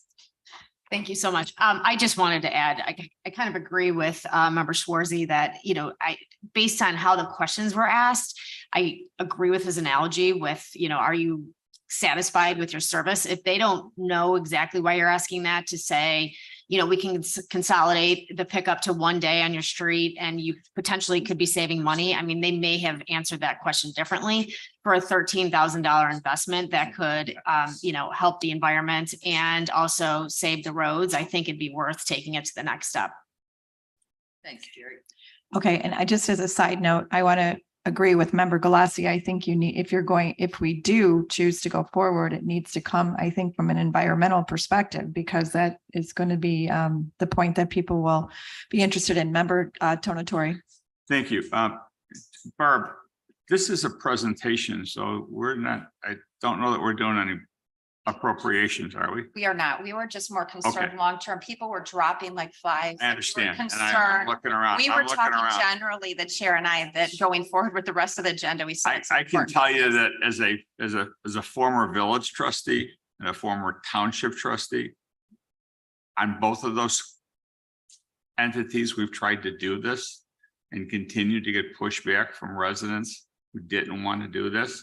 I think if the county tries to do this, the pushback is going to even be more significant.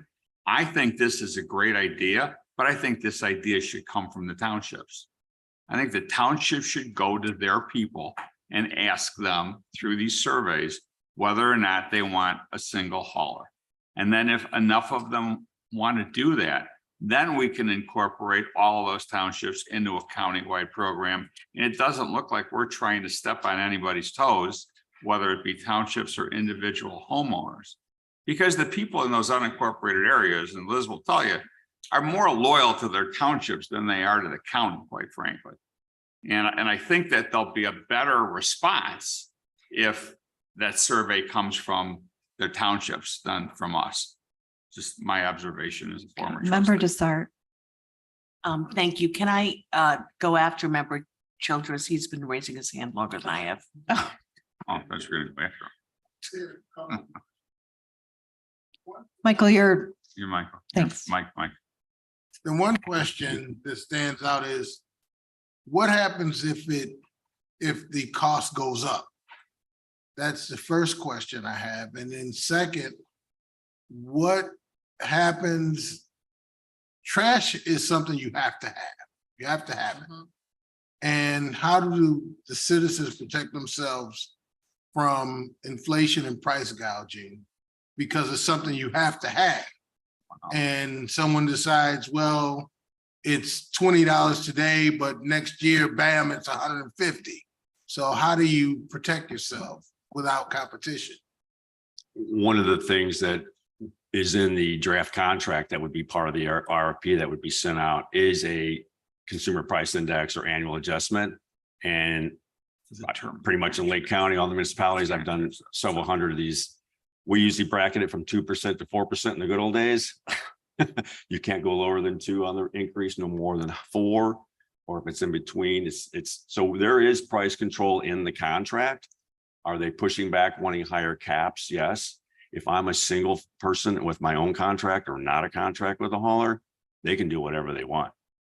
They can do whatever they want. And in this environment, they are raising people's rates, I can tell you. okay, Member Desart. Thank you, Madam Chair. I just wanted to say that, it sounds like the residents don't want this. And I totally agree with Member Tornatore that if it's out there, it should come from the townships. And just to refresh everybody's memory, the survey cost $13,000. I don't want to throw good money after bad and spend another $13,000. So I agree with Member Tornatore, and I don't want to spend more money on another survey. Thank you. Well, I would beg to differ. We don't know really what the residents want at this point. I have had a variety of responses to my effort on this. And I would say I probably have way more people asking for this than those who are opposed. We don't know that.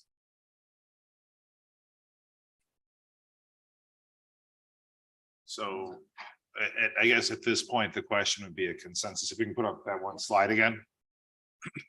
The consensus would be whether we go out for a survey at step 2 to proceed with that. Okay, we may be here all day. Member Garcia, I think, was first. Oh, this is for consensus. Oh, okay. Oh, thank God. Okay, okay. Okay, and Nick has another question. Go ahead. Nick, could you repeat the question? Yes, a question. So the question is, we have a contract in place, so there's no appropriation needed to move forward with this. So all we need to know is if that's the majority will of the board to move forward with the survey. Nothing will be done with the survey. What we'll do is we will get the results and come back and we'll have this discussion again in a couple of months once we get the results back. But we need to know, do we go out for a survey or do we end it right now today?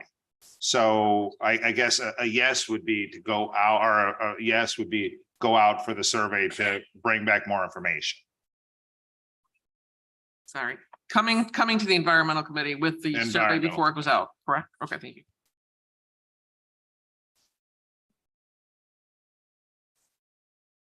It's a majority, yeah. Okay.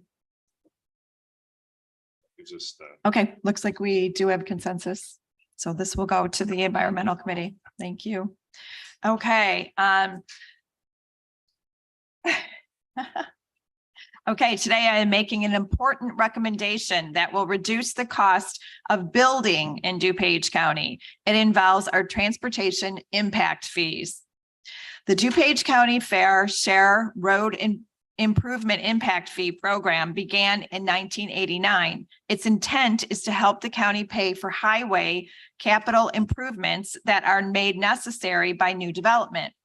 Fees are assessed on new development and redevelopment.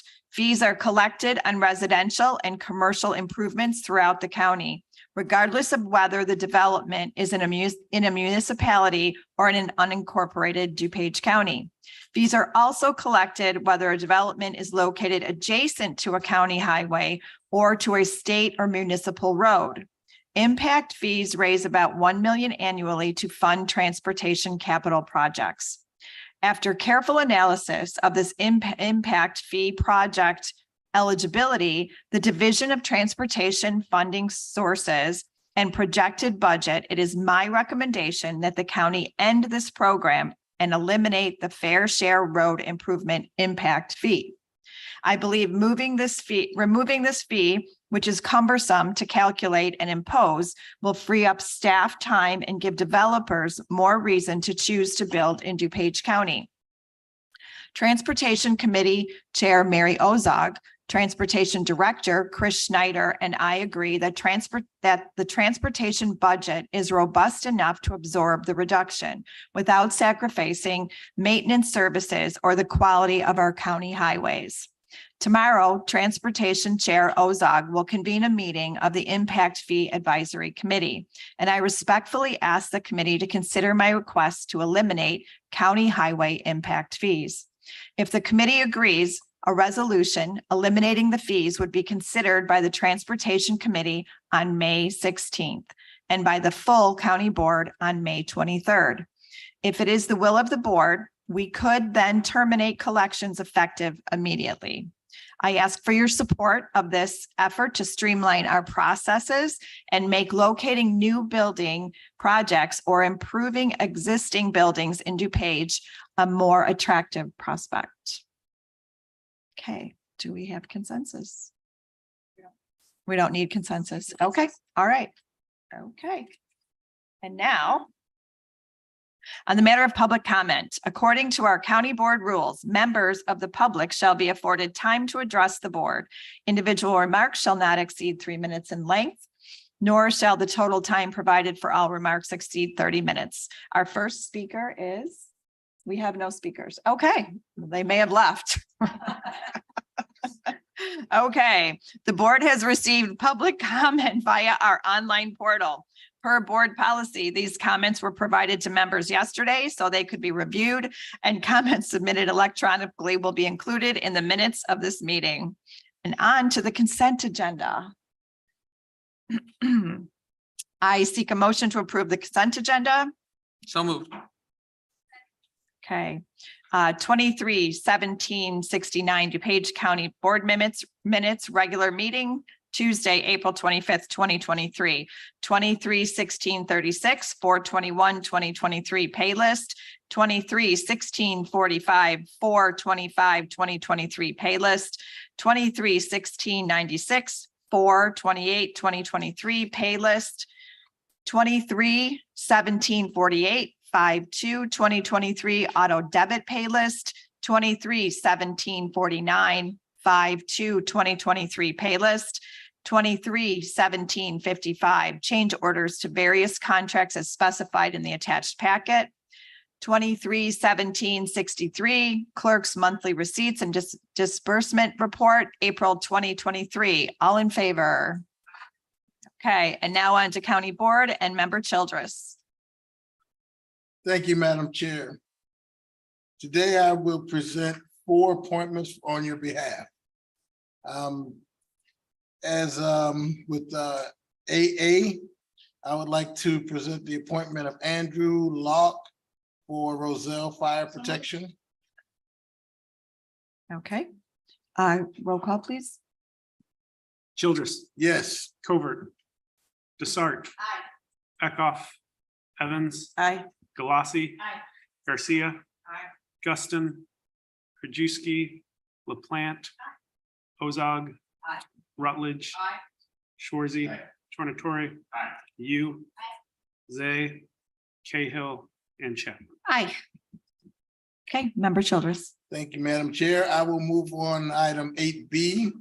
To Second. the appointment of Eric Troll. Yes. Leave has been granted, Member Childress. Okay, thank you. Appointment 8C, the appointment of Perry Johnson to the West Chicago Fire Protection District. And leave has been granted, Member Childress.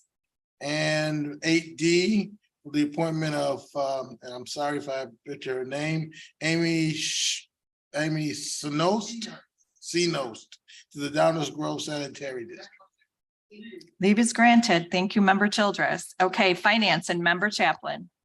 Okay, thank you and good morning, Madam Chair. We had our preview of our Open Gov accounting system in our finance meeting this morning. It's going to be a great system. I'm very excited about that. And as I said, any members, if they want help navigating it, they can go see Jennifer Sin. And then we also had our precinct map discussion, which went very well. Our outside counsel came and they made some changes to the original maps. They were reworked some of the precincts, and we'll be taking a final vote on that map. I think we're hoping to get it on the first meeting in June. So those are some of the things that we went over during finance today, which are important for people to know. So with that, I will move on FIR 012023, acceptance and appropriation of additional funding for the Illinois Department of Human Services Homeless Prevention Grant in the amount of $40,000. It has been moved and seconded. Roll call, please. Chaplin, Aye. Childress, Covert, Desart. Eckhoff, Evans. Aye. Galassi. Garcia. Guston. Krajewski, LaPlante. Ozog. Rutledge. Schwarzy. Tornatori. You. Zay and Kay. Okay, Member Chaplin. Thank you. I move approval of FIR 012123, acceptance and appropriation of the DuPage Care Center Foundation Music Therapy Grant in the amount of $55,332. Leave is granted, Member Chaplin. Thank you. I move approval of FIR 012223, acceptance and appropriation of the Illinois Home Weatherization Assistance Program of Energy Bipartisan Infrastructure Law Grant in the amount of $1,074,098. Leave is granted, Member Chaplin. Thank you. I move approval of budget transfers 012323. I believe, yes, Member you.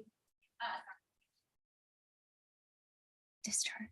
Okay, I move to actually discharge the Technology Committee for consideration of a budget transfer in the amount of $75,000 from line item 1000-1110-53020 Information Technology Services to 1000-1110-53806 software licenses to cover software expenses until IT is reimbursed by other departments for Adobe, ERP, and IT expenses. Second. Okay, all in favor? Okay, now I'll move approval of Yeah, the whole budget, yes. Now I move approval of FIR 012323 budget transfers 5/9/2023 from various companies and accounting units. Okay. No, we had a member return, so we have to do a roll call. I need a motion. Okay, been moved and seconded in roll call, please. Chaplin. Aye. Childress. Yes. Covert, Desart. Eckhoff, Evans. Aye. Galassi. Garcia. Guston. Krajewski, LaPlante. Ozog. Rutledge. Schwarzy. Tornatori. You. Zay and Kay. Okay, Member Chaplin. Thank you. I move approval of FIR 012423, additional appropriation of the ARPA fund for Choose DuPage in the amount of $270,000. Leave is granted, Member Chaplin. Thank you. I move approval of FIR 012523 as amended in finance, approval of a grant between DuPage County and Choose DuPage for the use of ARPA funds in the amount of $270,000. Leave is granted, Member Chaplin. Thank you. I move approval of FIR 012623, additional appropriation for the ARPA fund for the DuPage Convention and Visitors Bureau in the amount of $425,000.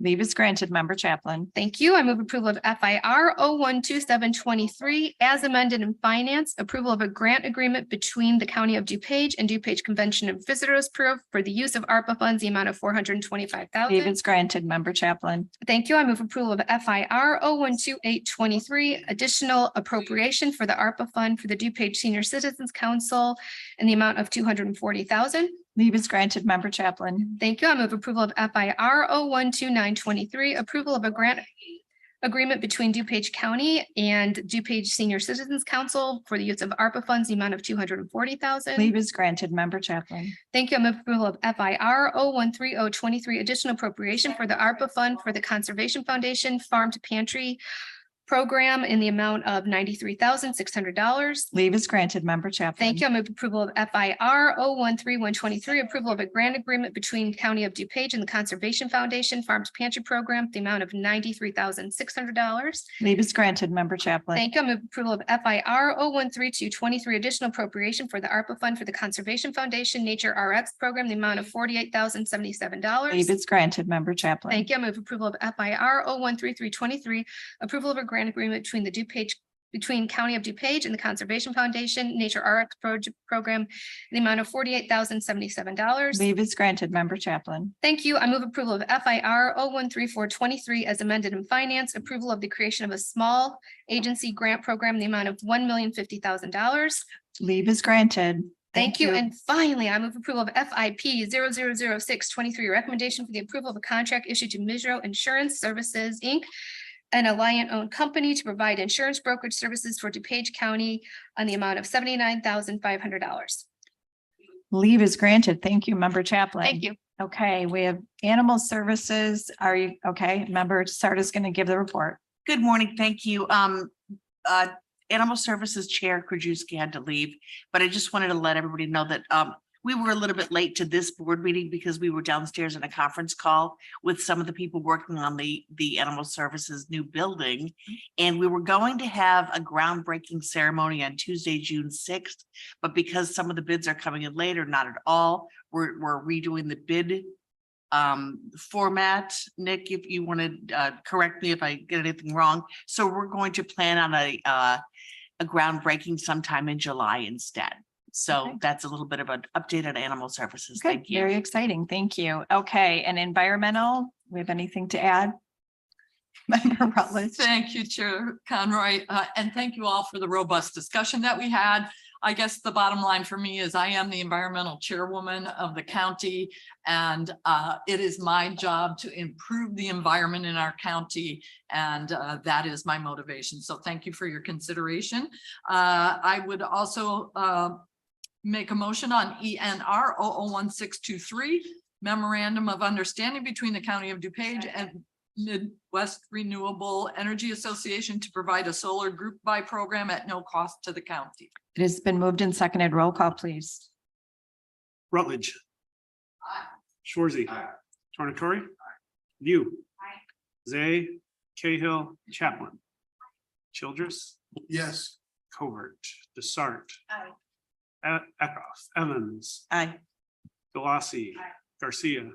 Justin. Juski, LaPlante, and Oza. Okay, on to Human Services and Member Greg Schwarzy. Thank you, Madam Chair. With regards to report, a couple things. I did get a preliminary number for the results from Giving DuPage last week. As you know, Giving DuPage was the first week of May, roughly about 314,000, but that's preliminary. So more information coming probably at our next meeting.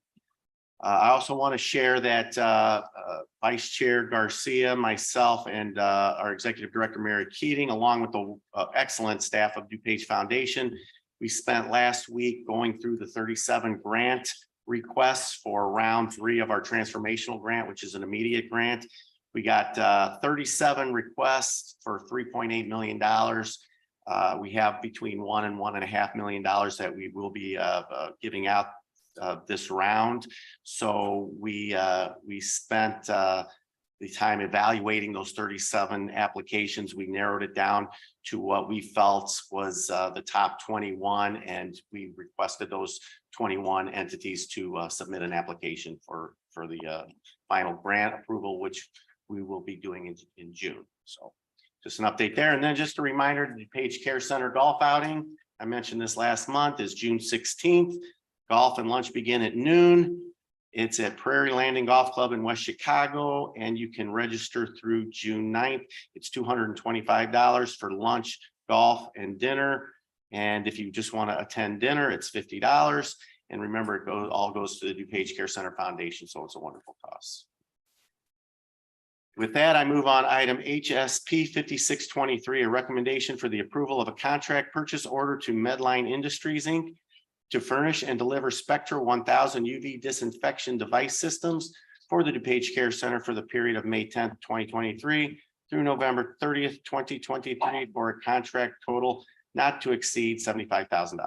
It has been moved and seconded. Roll call, please. Shorzy. Aye. Tornatori. You. Zay, Cahill, Chaplin. Aye. Childress. Yes. Covert, Desart. Eckhoff, Evans. Aye. Galassi. Garcia. Guston. Majewski, LaPlante, Ozog, and Rutledge. Okay, thank you, member Schwarzy. And on to legislative update and member Dawn Desart. Thank you, Madam Chair. By way of a Springfield update, the Senate and the House were in session last week. Both chambers returned to session yesterday. There are just 2 weeks left in the spring session. Adjournment is scheduled for May 19th. After this meeting today, we will hold our Committee for Housing Solutions meeting. So it might be of interest to note that regarding affordable housing, the Illinois Housing Development Authority announced $15 million in available grant funding to support affordable housing and community revitalization efforts across the state. Available under the second round of IDA's Strong Communities program, the initiative provides funding to units of local government and bank authorities for the acquisition, maintenance, rehabilitation, and demolition of abandoned residential properties in their communities. So that's nice, $15 million. At the federal level, after a week in recess, the House returns to Washington. And of course, the debt ceiling will be, the debate will accelerate. You've no doubt heard that this new urgency about an agreement following a notice from Treasury Secretary Janet Yellen. She said that the debt ceiling will be needed to be increased as soon as June 1st, less than a month away. In other news, I don't know if this counts as legislative, but I think it's important to note. The World Health Organization announced the global COVID public emergency is over. And just as the US public health emergency regarding COVID-19 will officially end on Thursday, May 11th. The World Health Organization said Friday that COVID-19 no longer qualifies as the global emergency. And, while many are happy to hear that COVID-19 no longer qualifies as a global emergency, consumers should note that as this emergency period expires, the biggest impact for consumers will be the end of free coronavirus tests, both at home and those performed by clinicians. So whether you're insured or uninsured, you're going to need to finance your own COVID-19 tests, which has some broad implications, frankly, for people's ability to get timely COVID diagnoses, prevent disease transmission, and track the virus. So vaccines will remain free, though, for people with and without insurance. So again, vaccines still free. The actual COVID test will have to come out of your own pocket. So that's a little update on what's going on in Washington and in Springfield. Thank you. And with that, I move to make an amendment to the resolution LEG-R-0035-23, amending the county's 2023 federal legislative program to include Senate Bill 576, the Railway Safety Act, House Resolution 1674, the Derail Act, and House Resolution 1633, the Rail Act. It has been moved and seconded. Roll call, please. Desart. Aye. Eckhoff, Evans. Galassi. Garcia. Guston. Majewski, LaPlante, Ozog. Rutledge. Shorzy. Tornatori. You. Zay. Cahill. Chaplin. Aye. Childress. Yes. And Covert. Member Desart. Thank you, Madam Chair.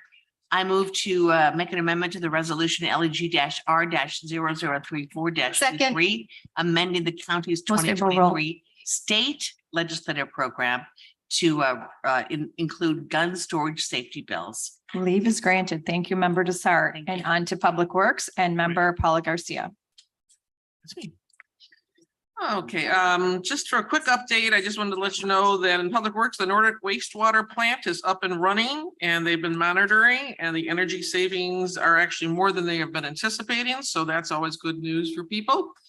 Moving on to the first item, I motion for approval to PWR 000223, recommendation for the approval of an easement agreement between the Forest Preserve District of DuPage County and the County of DuPage for the operation and maintenance of a sanitary sewer force main in the portion of Green Valley Forest Preserve.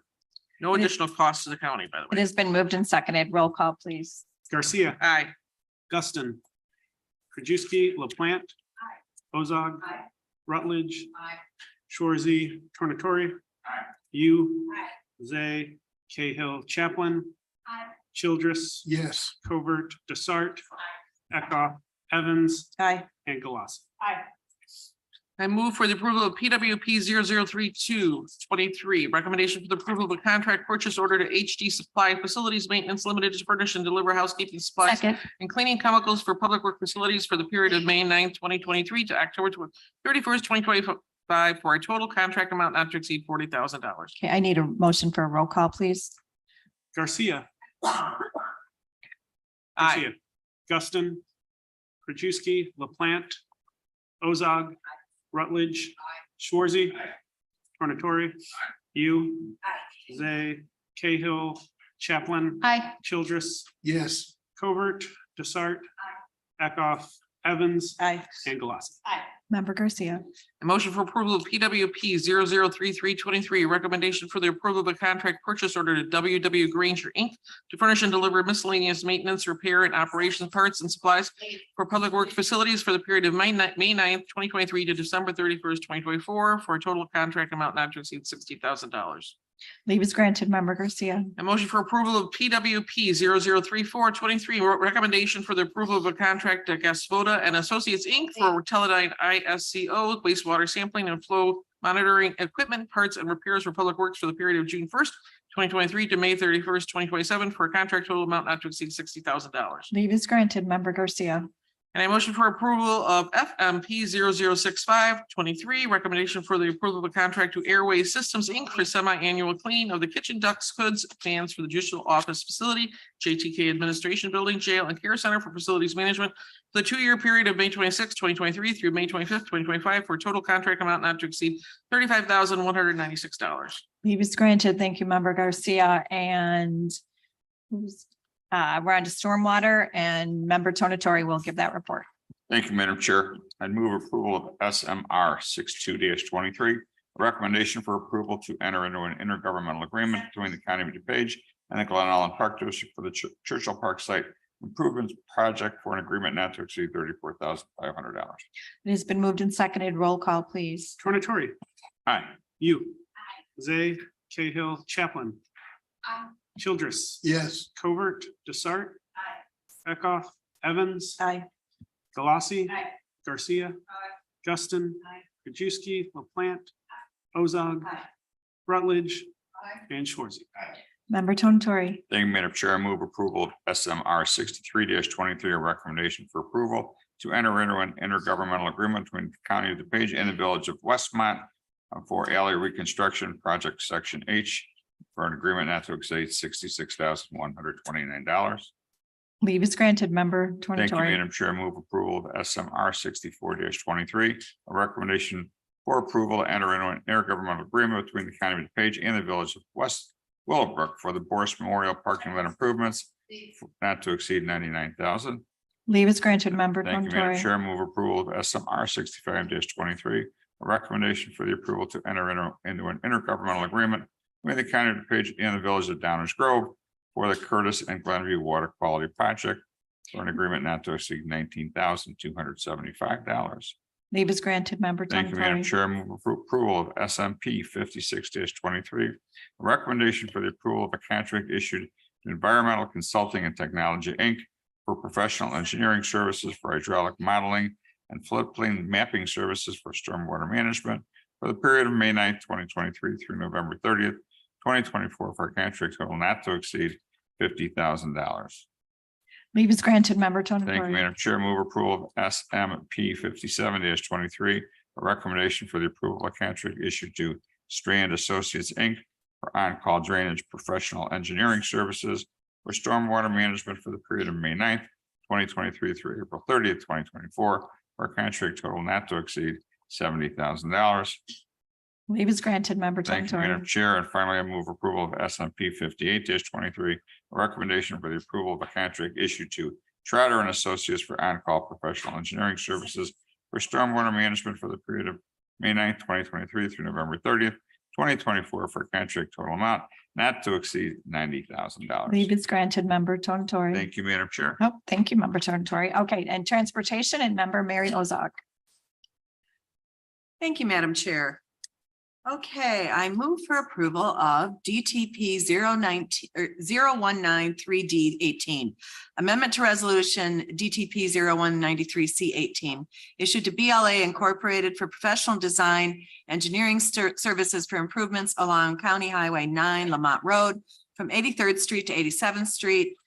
To increase the funding in the amount of $20,663.27, resulting in an amended contract total of $558,111.19, an increase of 3.84%, cumulative increase 26.43%. It has been moved and seconded. Roll call, please.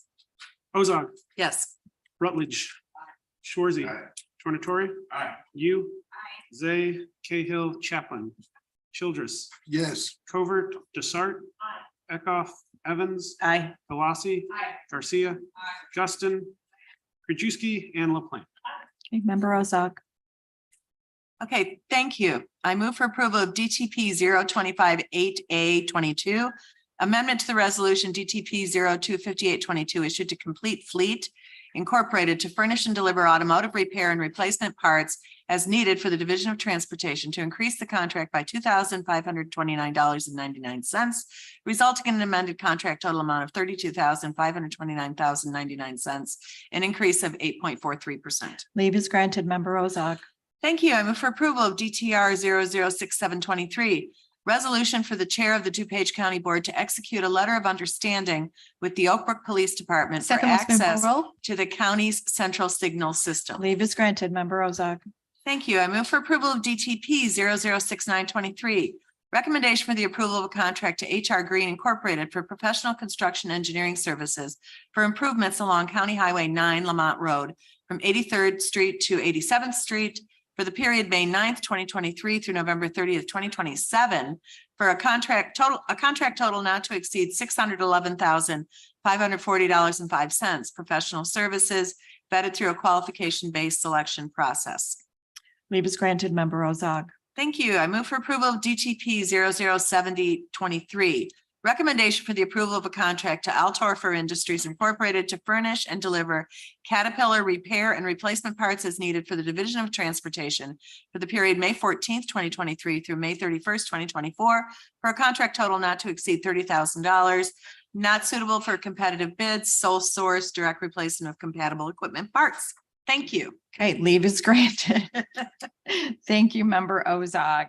Okay, and on to pension obligation. Any discussion? Okay, member Ozog. I would like to say that I object to this. This is for Chris Snyder.